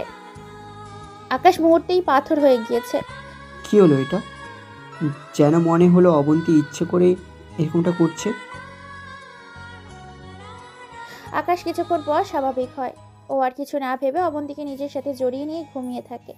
এইদিকে আমাদের দুই দুষ্টু অবন্তী, যে কিনা এখনো ঘুমায়নি, সে আকাশকে জড়িয়ে ধরে মনে মনে বলছে, আইরে আমার মহাপুরুষ রে, একটা পাপ্পি দিলে কি এমন হতো? আমি তো ঘুমিয়েছিলাম, তাই না? ব্যাটা মেয়েদের মতো বুক ফাটে তো মুখ ফাটে না। আমাকে সরাসরি বললেই তো হয় যে আমাকে ভালোবাসে।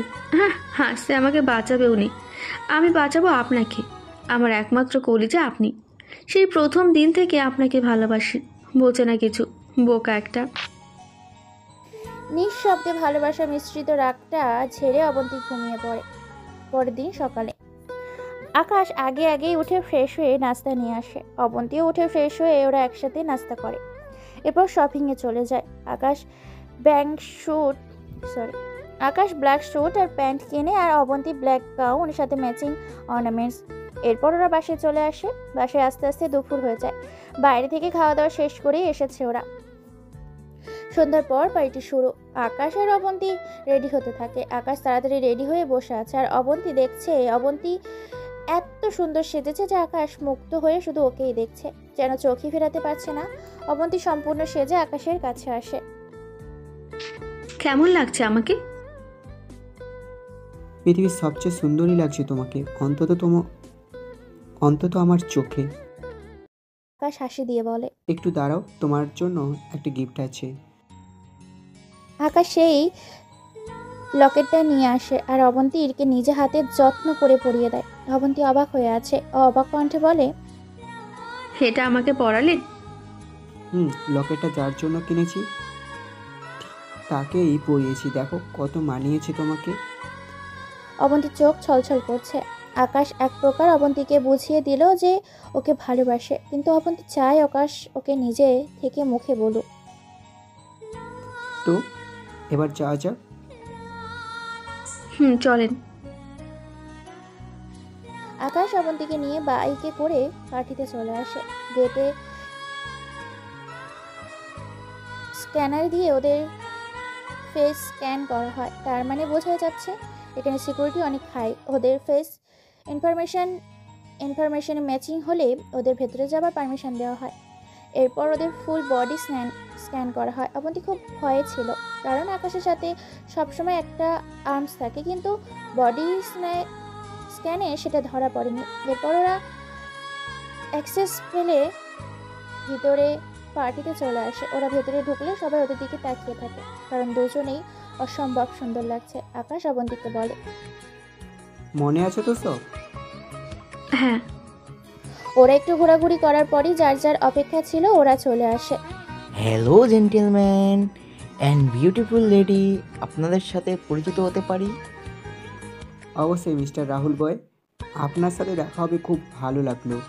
আমি রিহান খান, আর she is my beautiful wife Sumaiya. Hello mister Rahul Roy, how are you? I am great. Actually আপনাকে দেখে আরও বেশি ভালো লাগছে। Oh really? Thank you so much. Welcome. তো মিস্টার রিহান, আপনি কি করছেন? হারদীপ কোম্পানি অ্যাডমিন আমি। ও, নতুন কোম্পানি বোধ হয়। জি। গ্রেট, তাহলে আপনি ড্রিঙ্কস এনজয় করুন। আমি আপনার ওয়াইফকে আমার প্যালেসটা ঘুরিয়ে দেখাই, যদি কিছু মনে না করেন। অবশ্যই। থ্যাঙ্কস। তাহলে আসুন মিস সুমাইয়া, চলুন আপনাকে আমার প্যালেসটা দেখাই। জি চলুন। রাহুল রয় আকাশের প্ল্যান মতোই কাজটা করেছে। অবন্তী আর রাহুল রয় চলে গেল। আকাশ ওর ফোন নিয়ে পুরো প্যালেসের সিস্টেমকে হ্যাক করে ফেলে। প্রতিটি সিসি ক্যামেরার অ্যাক্সেস এখন ওর কাছে। আকাশ বাড়ি বসে সব দেখছে। এদিকে অবন্তীকে রাহুল রয় বলছে, সত্যি আপনি আমার দেখা সবচেয়ে সুন্দরী মেয়ে। সত্যি রিয়ান খান অনেক লাকি আপনাকে পেয়ে। একটু বেশিই বলছেন। আমার ইচ্ছে ছিল আপনার মতো সোরিস বিলিনিয়ারকে বিয়ে করব, বাট কপালে ছিল না। So sad, so sad. আমি কিন্তু এখনো আনম্যারিড। চাইলে হা হা হা। কি যে বলেন না। আচ্ছা, একটা কল দেওয়া যাবে? আমার একজনকে কল দেওয়ার কথা ছিল, বাট ফোনটা তো রিহানের কাছে। হ্যাঁ অবশ্যই, নিন নিন, কল দিন। একটা হাসি দিয়ে রাহুল রয়ের ফোন নেয় আর বলে, লকটা? ও হ্যাঁ, শিওর। রয় তার ফিঙ্গারপ্রিন্ট দিয়ে ফোনের আনলক করে অবন্তীকে দেয়। অবন্তীর আঙুলে থাকা হাইটেক আংটি রাহুল রয়ের ফিঙ্গারপ্রিন্টটা স্ক্যান করে সেভ করে ফেলে। এরপর অবন্তী আকাশকে কল দেয়, আর সাথে সাথেই আকাশ ওর ফোন নিয়ে রাহুল রয়ের ফোন হ্যাক করতে শুরু করে। অবন্তী কথা বলার মতো অভিনয় করতে থাকে যতক্ষণ না সিস্টেম হ্যাক হচ্ছে। আকাশ 2 মিনিটে হ্যাক করতে সক্ষম হয়। কাজ শেষ। অবন্তী ফোন কেটে দেয় আর রাহুল রয়কে ফোন দিয়ে বলে, আমার একটা ফ্রেন্ডও ভুলে যায় অনেক কিছু, তাই ওকে একটা জিনিস মনে করিয়ে দিলাম। ওহ নো প্রবলেম, চলুন আমরা ওইদিকে যাই। এর মধ্যেই আকাশ চলে আসে। মিস্টার রাহুল বয়, সুমাইয়াকে যে একটু দরকার ছিল, আমার একটা কলিগের সাথে পরিচয় করে দিব। Oh sure sure. Nice to meet you miss beautiful lady. আবার দেখা হবে। অবশ্যই। এরপর আকাশ অবন্তীকে নিয়ে পার্টির মাঝে চলে আসে আর সবার সাথে নাচে গানে মেতে ওঠে। আকাশ অবন্তীকে কাছে টেনে বলে, তোমাকে ছাড়া কিছু করতে পারতাম না, থ্যাংক ইউ সো মাচ। আপনার জন্য সব পারি আমি। অবন্তী বলেন। ভালো। কি? কিছু না, পরে বলবো, এখন চলো যাই। আচ্ছা। আকাশ আর অবন্তী চলে আসে পার্টি থেকে। বাইক নিয়ে সোজা বাসায় এসে ল্যাপটপে অবন্তীর সব ইনফরমেশন কপি করে প্লাস আকাশের ফোনে সব ইনফরমেশন কপি করে একটা চিপে লোড করে। এরপর দ্রুত সব গুছিয়ে রওনা হয় ঢাকার উদ্দেশ্যে। অবন্তী কিছুই বুঝতে পারছে না। ওরা রাত 2টায় ঢাকায় চলে আসে। অবন্তী বাইক থেকে নেমে বলে, এটা কি হলো? এইভাবে চলে আসলেন যে? দেখবে কেন আসছি? হ্যাঁ। এই দেখো। আকাশ ওর ফোন বের করে। অবন্তী আকাশের ফোন দেখে ওরা যে বাসে ছিল সেখানে কিছু লোক বন্দুক হাতে ওদের তন্ন তন্ন করে খুঁজছে। আকাশ আসার সময় আইপি ক্যামেরা লাগিয়ে এসেছিল, তাই সেটাই রেকর্ড হচ্ছে ওদের যাওয়ার পরের দৃশ্য। অবন্তী এসব দেখে বলে, তাহলে ওরা আমাদের সম্পর্কে জেনে গিয়েছে? হ্যাঁ, আবার না, কারণ রাহুল বয় এতটা বোকাও নয়। সে আমাদের ইনফরমেশন এলাহিন্সি করে হয়তো ফেক কিছু পেয়েছে, তাই আমাদের খুঁজতে লোক পাঠিয়েছে। আমি জানতাম এমন কিছু একটা হবে, তাই তাড়াতাড়ি চলে এসেছি। তাহলে রাহুল রয় কি আমাদের চিনে ফেললো? এখনো নাও বুঝতেই পারবো না আমরা আসলে কি করেছি, কারণ আমি চুপচাপ এক জায়গায় বসেছিলাম আর তুমি তো রাহুল বয়ের কাছেই ছিলে, সো কোনো চিন্তা নাই। উফ, ভালো লাগে না। যাও, তুমি তোমার বাসায় যাও, আর আমি আমার কাল দেখা হবে। আচ্ছা। আকাশ আর অবন্তী যে যার বাসায় আছে। আকাশের বাবা মা খুব খুশি হয় ছেলেকে আবার দেখে। আকাশ বাবা মার সাথে একটু কথা বলে দ্রুত ফ্রেশ হয়ে ল্যাপটপ নিয়ে বসে পড়ে।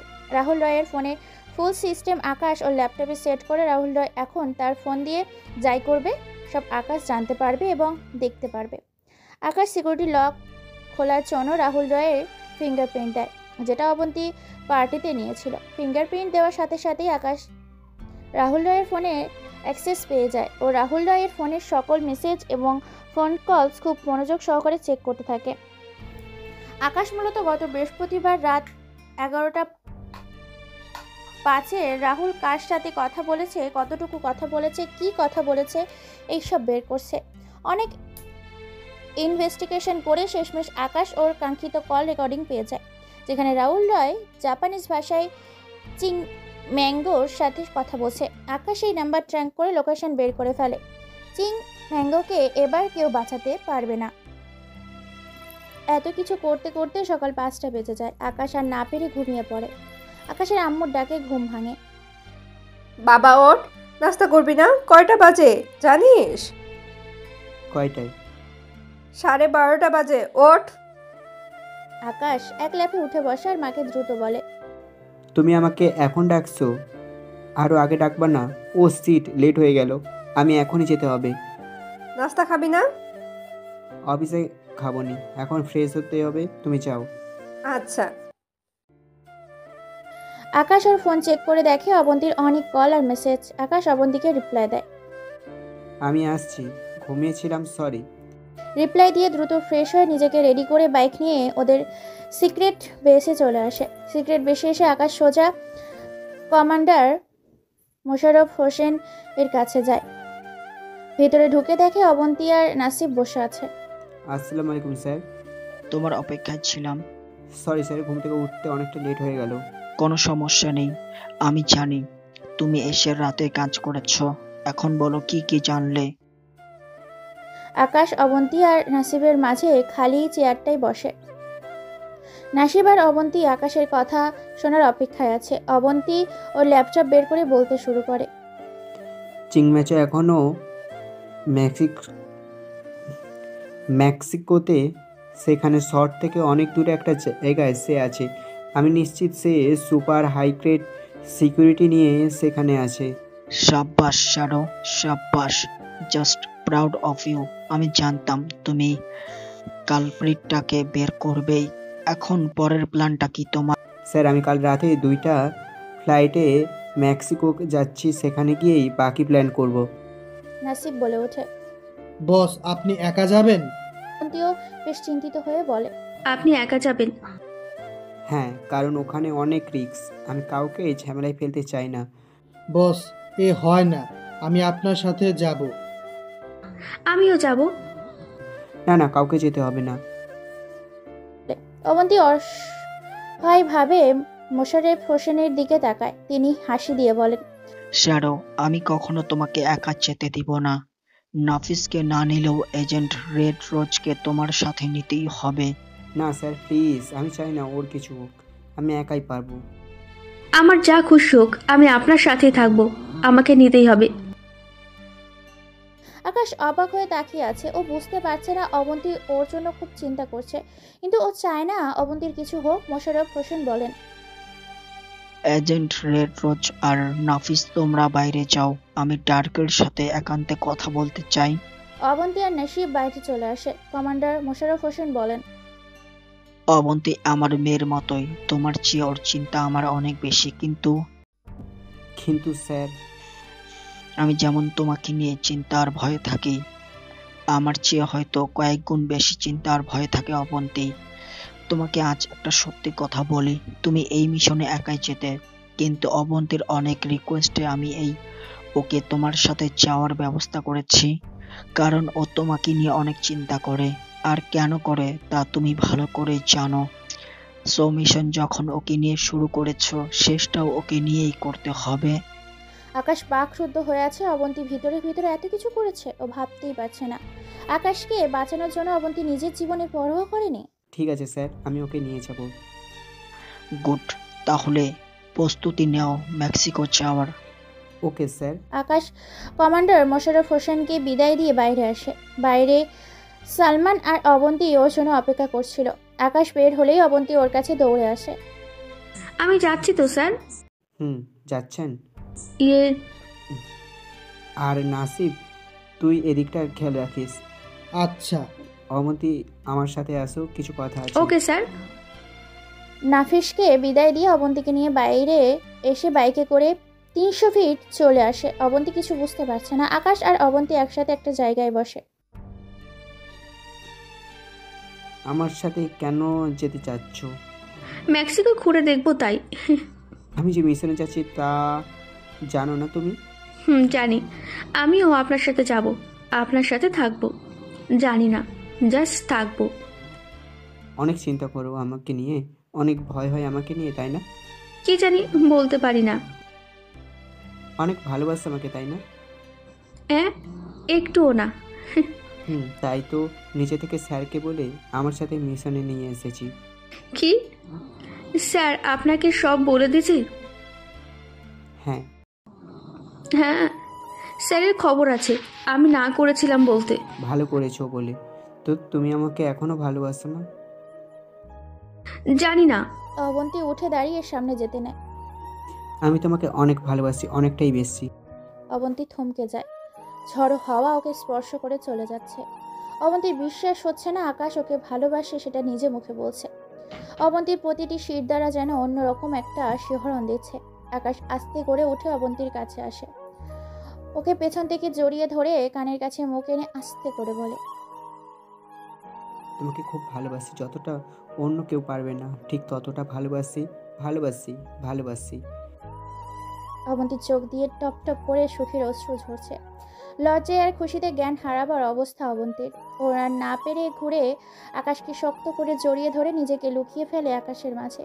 আকাশ ওকে শক্ত করে জড়িয়ে ধরে বলে, এভাবে সারাটা জীবন তোমাকে আমার বুকে চাই। কি থাকবা তো?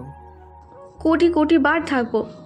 মিশন কমপ্লিট করে তোমার বাবা মার কাছে আমার বাবা মাকে পাঠাবো, কেমন হবে? অনেক ভালো। আচ্ছা, আমার যদি কিছু হয়ে যায় তুমি কি খুব কষ্ট পাবে? অবন্তী আটকে ওঠে। মুহূর্তেই আকাশের বুক থেকে মাথা তুলে কান্না ভরা চোখে অবন্তী আকাশের দিকে তাকায়। ভুলেও এই কথাটা আর বলবেন না, কিচ্ছু হবে না আপনার।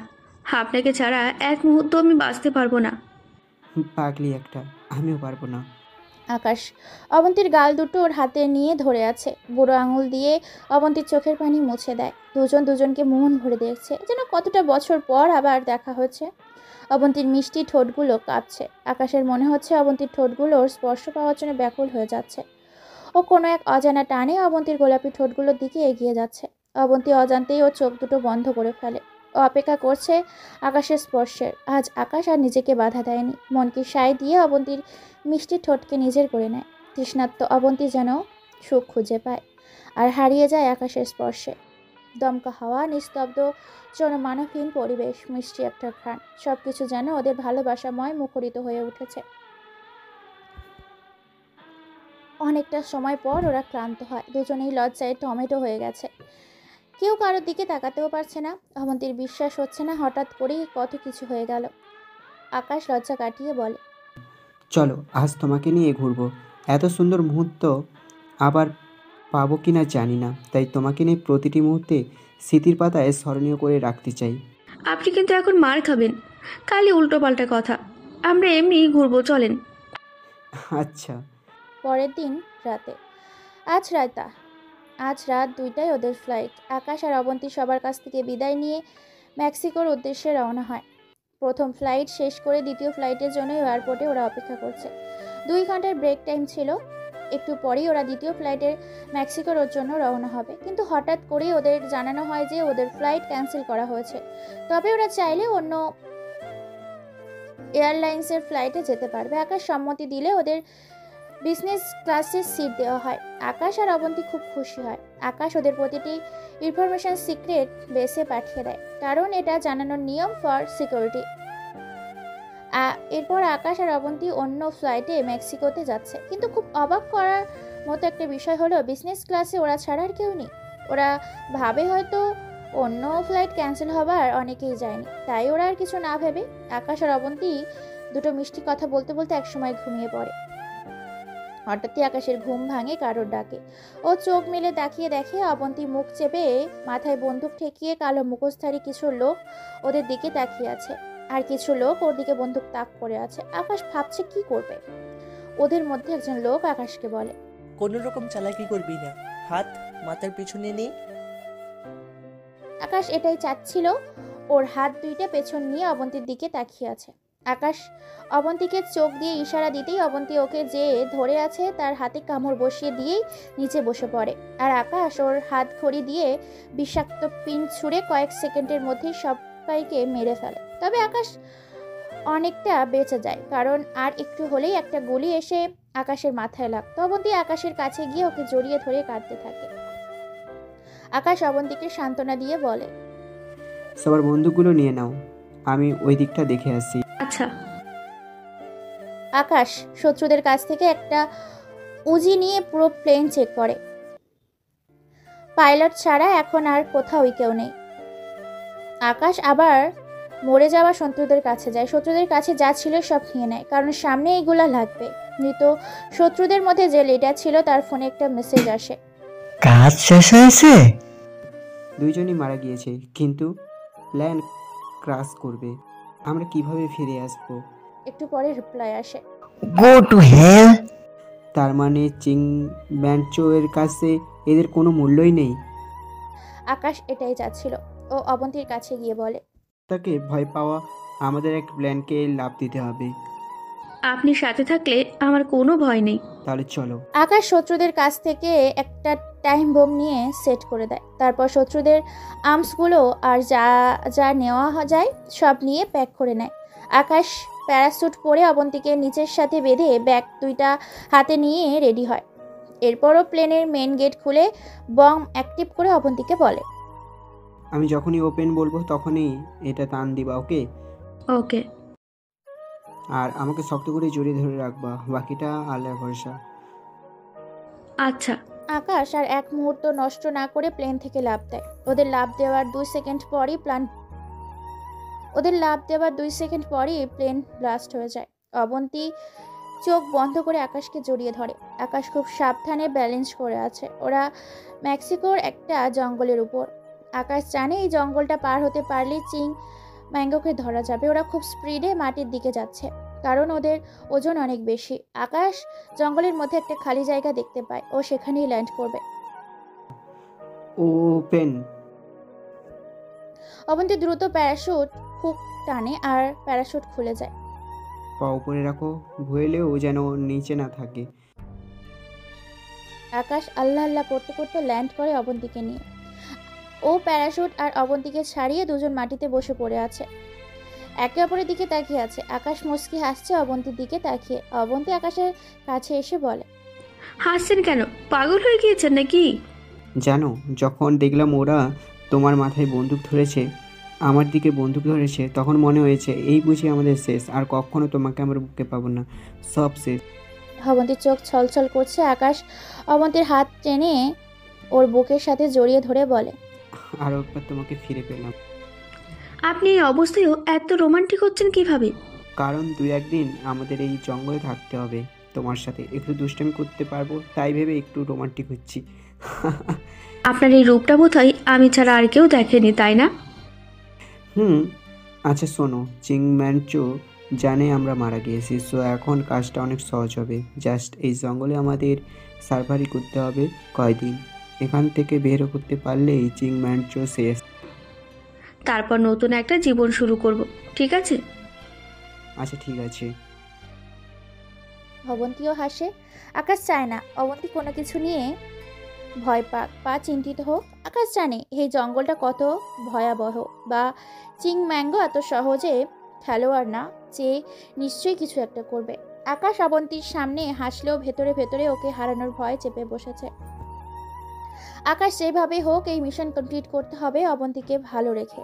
আকাশ অবন্তীকে বলে, আমাদের অনেকটা পথ হাঁটতে হবে। আমরা এখন জঙ্গলের ঠিক মাঝে আছি। এই পথ ধরে সোজা হাঁটলেই হয়তো রাস্তা পেয়ে যাব। এই উচিটা রাখো, যদি কোনো কিছু আক্রমণ করে জাস্ট শেষ করে দিবা। ওকে। আকাশ প্যারাশুট ব্যাগে ভরে। একটা ব্যাগ ও আর একটা ব্যাগ অবন্তী নিয়ে ওরা হাঁটা শুরু করে। আকাশের হাতেও আর্মস। ওরা হাঁটতে হাঁটতে প্রায় দুপুর 2টা-3টা বেজে যায়। খুব ক্ষুধা লেগেছে আর ক্লান্ত। আচ্ছা তুমি এখানে বসো, আমি খাবারের ব্যবস্থা করছি। আকাশ অবন্তীর হাতে এক বোতল পানি ধরিয়ে দিয়ে খাবারের খোঁজে বেরিয়ে পড়ে। আকাশ স্পেশাল ট্রেনিং প্রাপ্ত হওয়ায় এই প্রতিকূল অবস্থায় কি করতে হবে তা ওর জানা। সেই মোতাবেক আকাশ আশেপাশে ঘুরে কিছু ফল সংগ্রহ করে। এরপর চুপচাপ দাঁড়িয়ে চারিদিকে কান পেতে শোনার চেষ্টা করে কোথাও পানির আওয়াজ পাওয়া যায় কিনা। এইভাবে অনেক খোঁজে আকাশ অল্প গভীর একটা বয়ে যাওয়া নদী পায়। ব্যাস, আকাশ নেমে পড়ে মাছ ধরতে। অনেকক্ষণ পর 2টা বড় মাছ ধরেও। তারপর তাড়াতাড়ি অবন্তীর কাছে চলে আসে। অবন্তী আকাশকে দেখে অবাক। এই কি অবস্থা আপনার? ভিজে আছেন যে। এটা কি দেখো তো। আকাশ ওর হাত পেছন থেকে সামনে এনে অবন্তীকে মাছ দেখায়। অবন্তী বেশ অবাক হয়। আপনি আমার জন্য মাছ ধরেছেন? তোমার ক্ষুধা লাগছে না? না ধরে পারি? এই নাও ফল, এখন আগুন জ্বালাতে হবে। আমি জ্বালাবো, আমি পারি। আপনি তো আমাকে কিছু করতেই দেন না। এই যে দেখেন, আগুনের জিনিস সব আগেই রেডি করে রাখছি। আকাশ মুচকি হাসে। অবন্তী আগুন জ্বালাতে শুরু করে। একটু পরেই আগুন জ্বালাতে সক্ষম হয়। আকাশ খুব খুশি হয়। এরপর ফল আর আগুনে পুড়ে মাছ খায় ওরা। কোনো রকম খেয়ে দিয়ে ওরা আবার হেঁটে অনেকটা দূরে আসে। তারপর আকাশ আর অবন্তী মিলে মাটি থেকে অনেকটা উপরে গাছের ডালপালা আর পাতা দিয়ে কোনো রকমে থাকার একটা ব্যবস্থা করে। আকাশ মাটিতে আগুন জ্বালায় আর আশেপাশে অনেকগুলো জায়গা জুড়ে আগুন লাগিয়ে ব্যারিকেড দিয়ে দেয়, যাতে কোনো হিংস্র পশু ওদের কাছে না আসে। আকাশ আর অবন্তী আরেকটা মাছ আগুনে পুড়ে খেয়ে দুজনকে জড়িয়ে ধরেই ঘুমিয়ে পড়ে। খুব ক্লান্ত ওরা। এখনো পর্যন্ত সবকিছু ভালোই যাচ্ছে। পরের দিন সকালে আকাশের ঘুম আগেই ভেঙে যায়। ঘুম ভাঙলে অন্যরকম কিছু শব্দ পায়। আকাশ দ্রুত অবন্তীকে উঠিয়ে বলে, অবন্তী কেউ আসছে, আমাদের পজিশন নিতে হবে। অবন্তী এক লাফে উঠে বসে।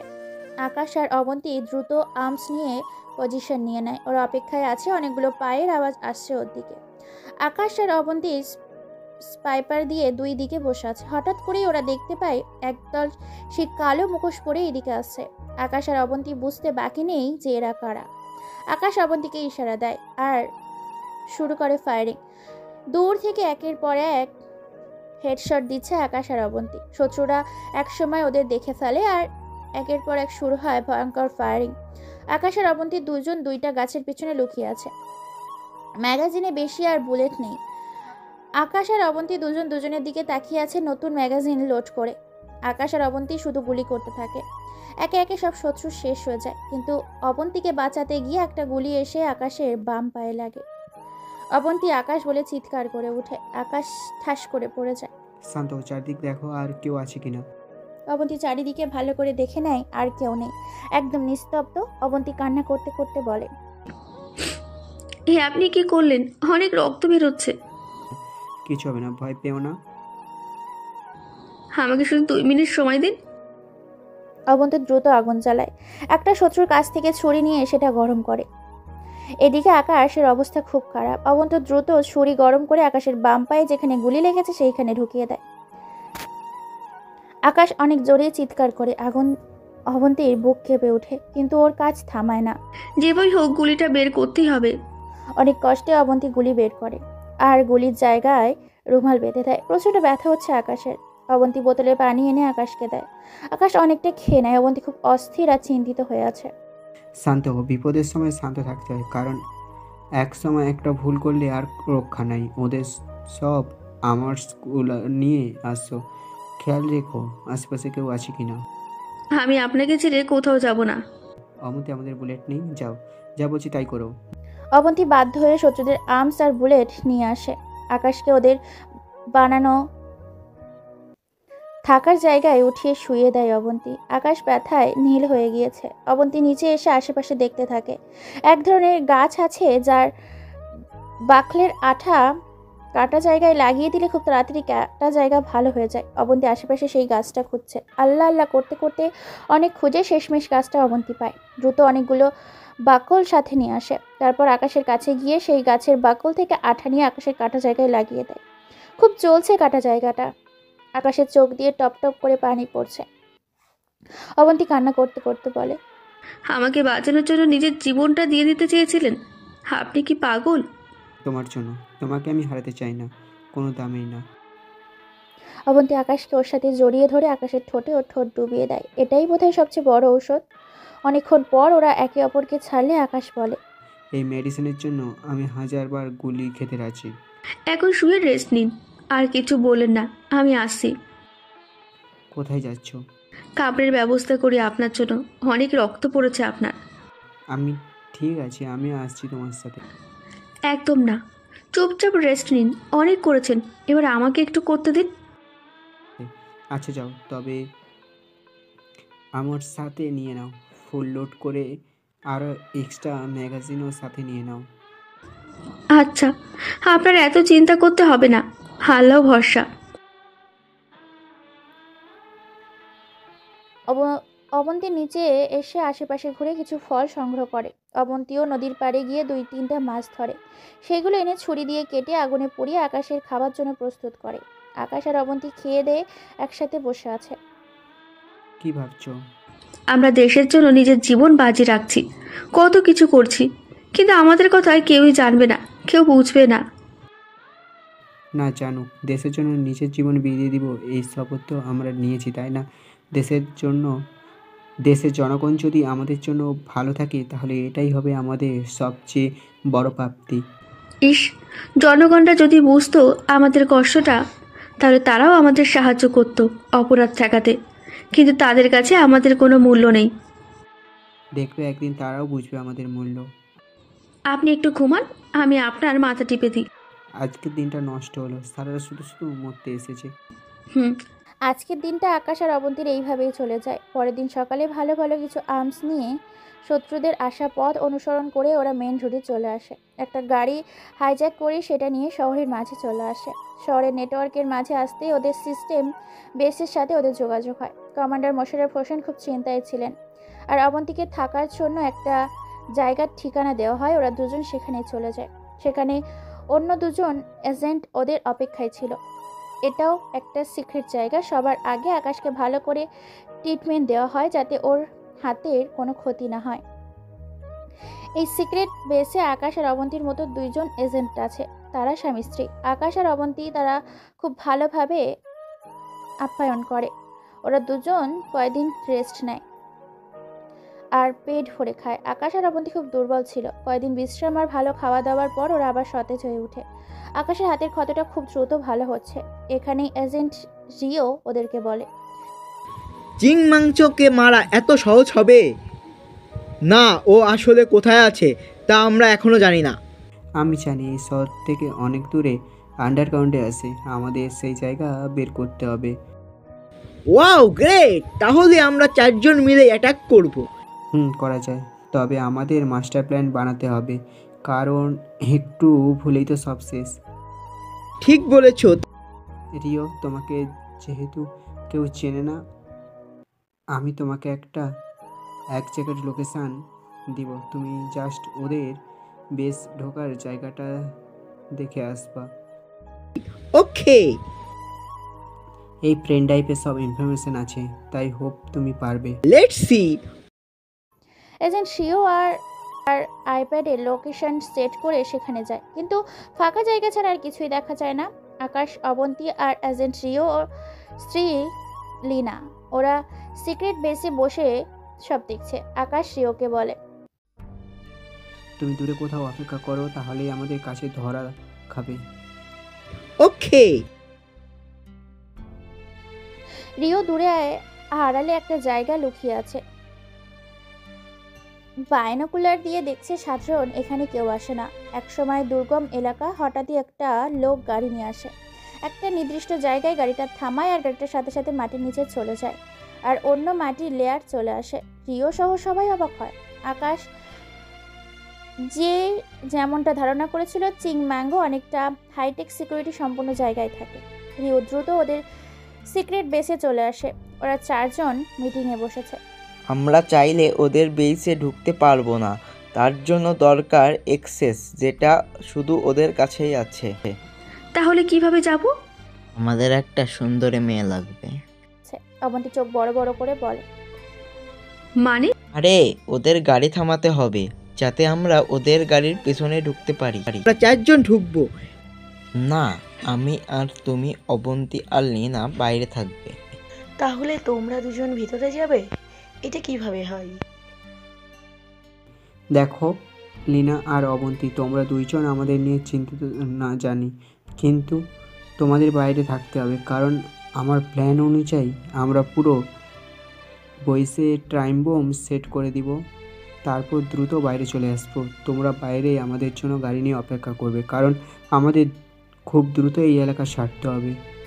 শুধু চিং ম্যাচোকে মারতে পারলেই হবে না, ওর সব কিছু শেষ করে দিতে হবে। ঠিক বলেছো, তাই হবে। কিন্তু কোনো কিন্তু নাই, এটাই ফাইনাল প্ল্যান। তোমরা 2 জন বাইরে বসে আমাদের জন্য অপেক্ষা করবে আর মনিটরিং করবে, কারণ তোমাদের হেল্প লাগবে আমাদের। আচ্ছা ঠিক আছে, তাহলে তাই হবে। কিন্তু আকাশ, আমরা চিংম্যাংচো এর গাড়ি চিনব কিভাবে? এখনো পর্যন্ত আমি চিং ম্যাচের সাথে জড়িত যাদের গাড়ি দেখেছি তাদের মধ্যে একটা কমন জিনিস হলো গাড়িতে সিএম খোদাই করে লেখা থাকে। এটা শুধু চিং ম্যানচো দের গাড়িতেই থাকে, অন্য কারো গাড়ি না। সো সিএম লেখা গাড়িকেই আমরা থাকবো। Really man, you are just amazing, brilliantly. Thanks. তাহলে আমরা রেডি হই মিশনে যাওয়ার জন্য। আমাদের কিছু পাওয়ারফুল টাইম বোম লাগবে। আমি বম রেডি করছি। তুমি হয়তো জানো না, আমি একজন বম স্পেশালিস্ট। দেখো কি বম বানাই আমি, ওরা নিমেষেই ধ্বংস হয়ে যাবে। এজেন্ট রিওর বানানো হাইটেক বম নিয়ে পরদিন ওরা বেরিয়ে পড়ে। আকাশ আর রিও চিং ম্যাঞ্জোর সিক্রেট বেসে যাওয়ার পথে লুকিয়ে থাকে। অবন্তী আর লিনা চিং ম্যাঙ্গোর সিক্রেট বেসের থেকে একটু দূরে গাড়ি নিয়ে লুকিয়ে থাকে। আকাশের প্ল্যান মতো সুন্দরী মেয়েটা সিএম লেখা গাড়িটা থামায়। এত সুন্দর মেয়ে দেখে চিং ম্যাঙ্গোর লোক গাড়ির থেকে নেমে মেয়েটার সাথে কথা বলতে যায়। এদিকে সেই সুযোগে আকাশ আর রিও গাড়িতে উঠে লুকিয়ে যায়। মেয়েটা লোকটার সাথে একটু কথা বলেই চলে যায়। লোকটা আবার এসে গাড়িতে ওঠে, চালিয়ে চিং ম্যাঙ্গো সিক্রেট বেসে চলে আসে। আকাশ অবন্তীকে খবর জানিয়ে দেয়। অবন্তী আর লিয়া দেখে একটা কালো গাড়ি সেই সিস্টেম জায়গায় এসে থামে। আকাশ আর রিও এই গাড়িতে। আকাশ শুনতে পায় লোকটা বলছে, কোড 33467।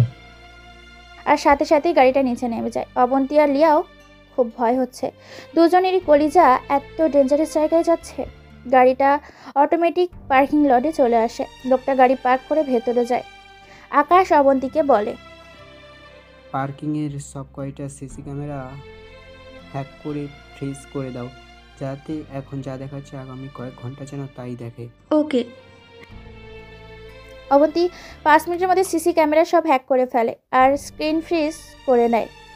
এরপর আকাশ আর রিও গাড়ি থেকে বেরিয়ে আসে। এখানে 5 জন লোক আছে। Ready ready fire. আকাশ আর রিও মিলে স্পায়ার করে 5 জনকেই মেরে ফেলে। তারপর পার্কিং লটে বোম লাগিয়ে দেয়। রিও আর আকাশ অবন্তী আর লিয়ার কমান্ডো অনুযায়ী সামনে আগাতে থাকে। লিয়ার অবন্তী সিসি ক্যামেরা হ্যাক করে ফেলার কোথায় কে আছে তা তারা জানে। আকাশ আর রিও একে একে অনেক শত্রুকে মেরে ফেলে আর বোমা সেট করতে থাকে। এদিকে চিং ম্যানজোর কাছে খবর এসে গেছে আর শুরু হয় ভয়ঙ্কর সময়। মেশিন গান নিয়ে নামিয়ে দেয় লোকদের। আকাশ আর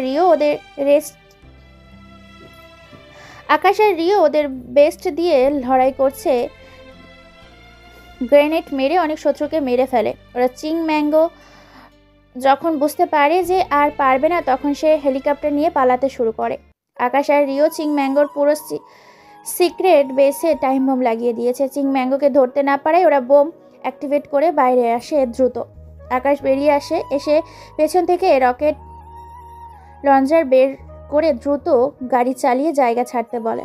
আকাশের গাড়ি মডিফাইড হওয়ার গতির ছাদ খুলে চিং ম্যাঙ্গোর হেলিকপ্টার বরাবর রকেট লঞ্চ হয়, আর সাথে সাথে হেলিকপ্টার সহ চিং ম্যাঙ্গোর সিক্রেট বেশ ধ্বংস হয়ে যায়। বিশাল বড় ধামাকা হয় শহরের বাইরে।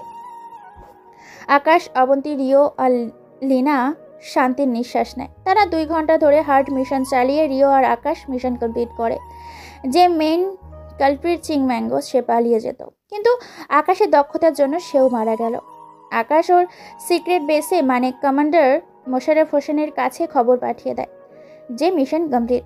এছাড়া চিং ম্যাঙ্গোর সাথে জড়িত সবার ইনফরমেশন আকাশ নিয়ে নেয়। তারপরও ব্যবস্থা করা হবে, রিও বলছে। আকাশ, আজ তোমার বুদ্ধির প্রশংসা করতে হবে। এত সুন্দর মাস্টার প্ল্যান না করলে আমরা কখনোই চিং ম্যাংচোকে শেষ করতে পারতাম না। সবই সম্ভব হয়েছে আমাদের টিম ওয়ার্কের জন্য। হ্যাঁ। এরপর আকাশ আর অবন্তী রিও আর লিনাকে বিদায় দিয়ে বাংলাদেশে চলে আসে। অনেক কঠিন একটা মিশন শেষ করেছে ওরা। শুনতে নর্মাল হলেও ফিল্ডে থেকে মিশন কমপ্লিট করা অনেক কঠিন। আকাশ আর অবন্তী ওদের সিক্রেট বেসে আসে। কমান্ডার মোশাররফ হোসেন ওদের অপেক্ষায় ব্যাকুল ছিলেন। ওদের দুজনকে দেখা মাত্রই বুকে জড়িয়ে ধরেন আর বলেন, পেরেছো তোমরা, পেরেছো, সাব্বাস। ইতিহাসের পাতায় স্মরণীয় হয়ে থাকবে আমাদের এই অ্যাচিভমেন্ট। সাব্বাস এজেন্ট শ্যাডো আর রেড রোজ, স্যালুট তোমাদের। তোমরা জানো না তোমরা কত মানুষের জীবন বাঁচিয়েছো। এই চিং ম্যানচোর ড্রাগস নিয়ে কত মানুষ মারা যেত, তাদের জীবন ধ্বংস হয়ে যেত। তোমরা পেরেছো তাদের জীবন বাঁচাতে। আমি অনেক খুশি আজ। বলো তোমাদের কি চাই? থ্যাংক ইউ স্যার, আপাতত আমাদের কয়েকদিনের ছুটি চাই। আপনারা এজেন্ট রেস্ট রোজকে এজেন্ট স্যারও বিয়ে করবে। স্যার আপনি কিন্তু অবশ্যই আসবেন, আমাদের মেন গেস্ট তো আপনি। আসবো না মানে? অবশ্যই আসবো। তোমাদের জন্য অনেক দোয়া রইল। Thank you sir. 5 বছর পর। মাফি কই তুমি? নাস্তা করবে না? অবন্তী খাবার নিয়ে মাফিকে খুঁজতেছে। এই ছেলেটা না একেবারে শয়তানের হাড্ডি হয়েছে, আমার একটা কথাও শোনে না। আম্মুটু কি? উফ, চলো তোমাকে খাইয়ে দিই। বলেই দৌড় দিল। না, এই ছেলেটাকে নিয়ে আর পারি না। ছেলেটা হলো মাফি, আকাশ আর অবন্তীর ছেলে, প্রচুর দুষ্ট। অন্যদিকে আকাশ রেডি হচ্ছে, তখন মাফি, আব্বু আসার সময় আমার জন্য চকলেট আনবা। ঠিক আছে। ছেলেকে আরো চকলেট এনে দাও, সারাদিন কিচ্ছু খাবে না, শুধু চকলেট আর চকলেট। তখন মাফি রুমে প্রবেশ করতে করতে বলল অবন্তী, দেখছো আব্বু, আম্মু আমাকে হিংসে করে, আম্মু পচা। ওই একদম হাসবেন। আর আপনি এখনো দাঁড়িয়ে আছেন কেন? আপনার অফিসের সময় হয়ে গেছে। মাফি বাবা, তুমি বাইরে গিয়ে খেলো, তোমার আপু আসার সময় অনেকগুলো চকলেট আনবে তোমার জন্য। মাফি চলে গেল, সাথে অবন্তীও যাচ্ছে। আকাশ অবন্তীর হাত ধরে ওকে কাছে নিয়ে এলো। তুমি কোথায় যাচ্ছ? কি করছেন ছাড়েন, আপনার দেরি হয়ে যাচ্ছে। আমার পাওনা কই? পাওনা দাও, তারপর যাবে। দিতে পারবো না। তা বললে তো হবে না। বলেই 4 ঠোঁট এক করে দিল। কিছুক্ষণ পর, উফ, রাক্ষস একটা। শুধু তোমার। এবার অফিসে যান। আপনি যান। আল্লাহ হাফিজ। এইভাবে চলছে আকাশ আর অবন্তীর খুনসুটিময় সংসার।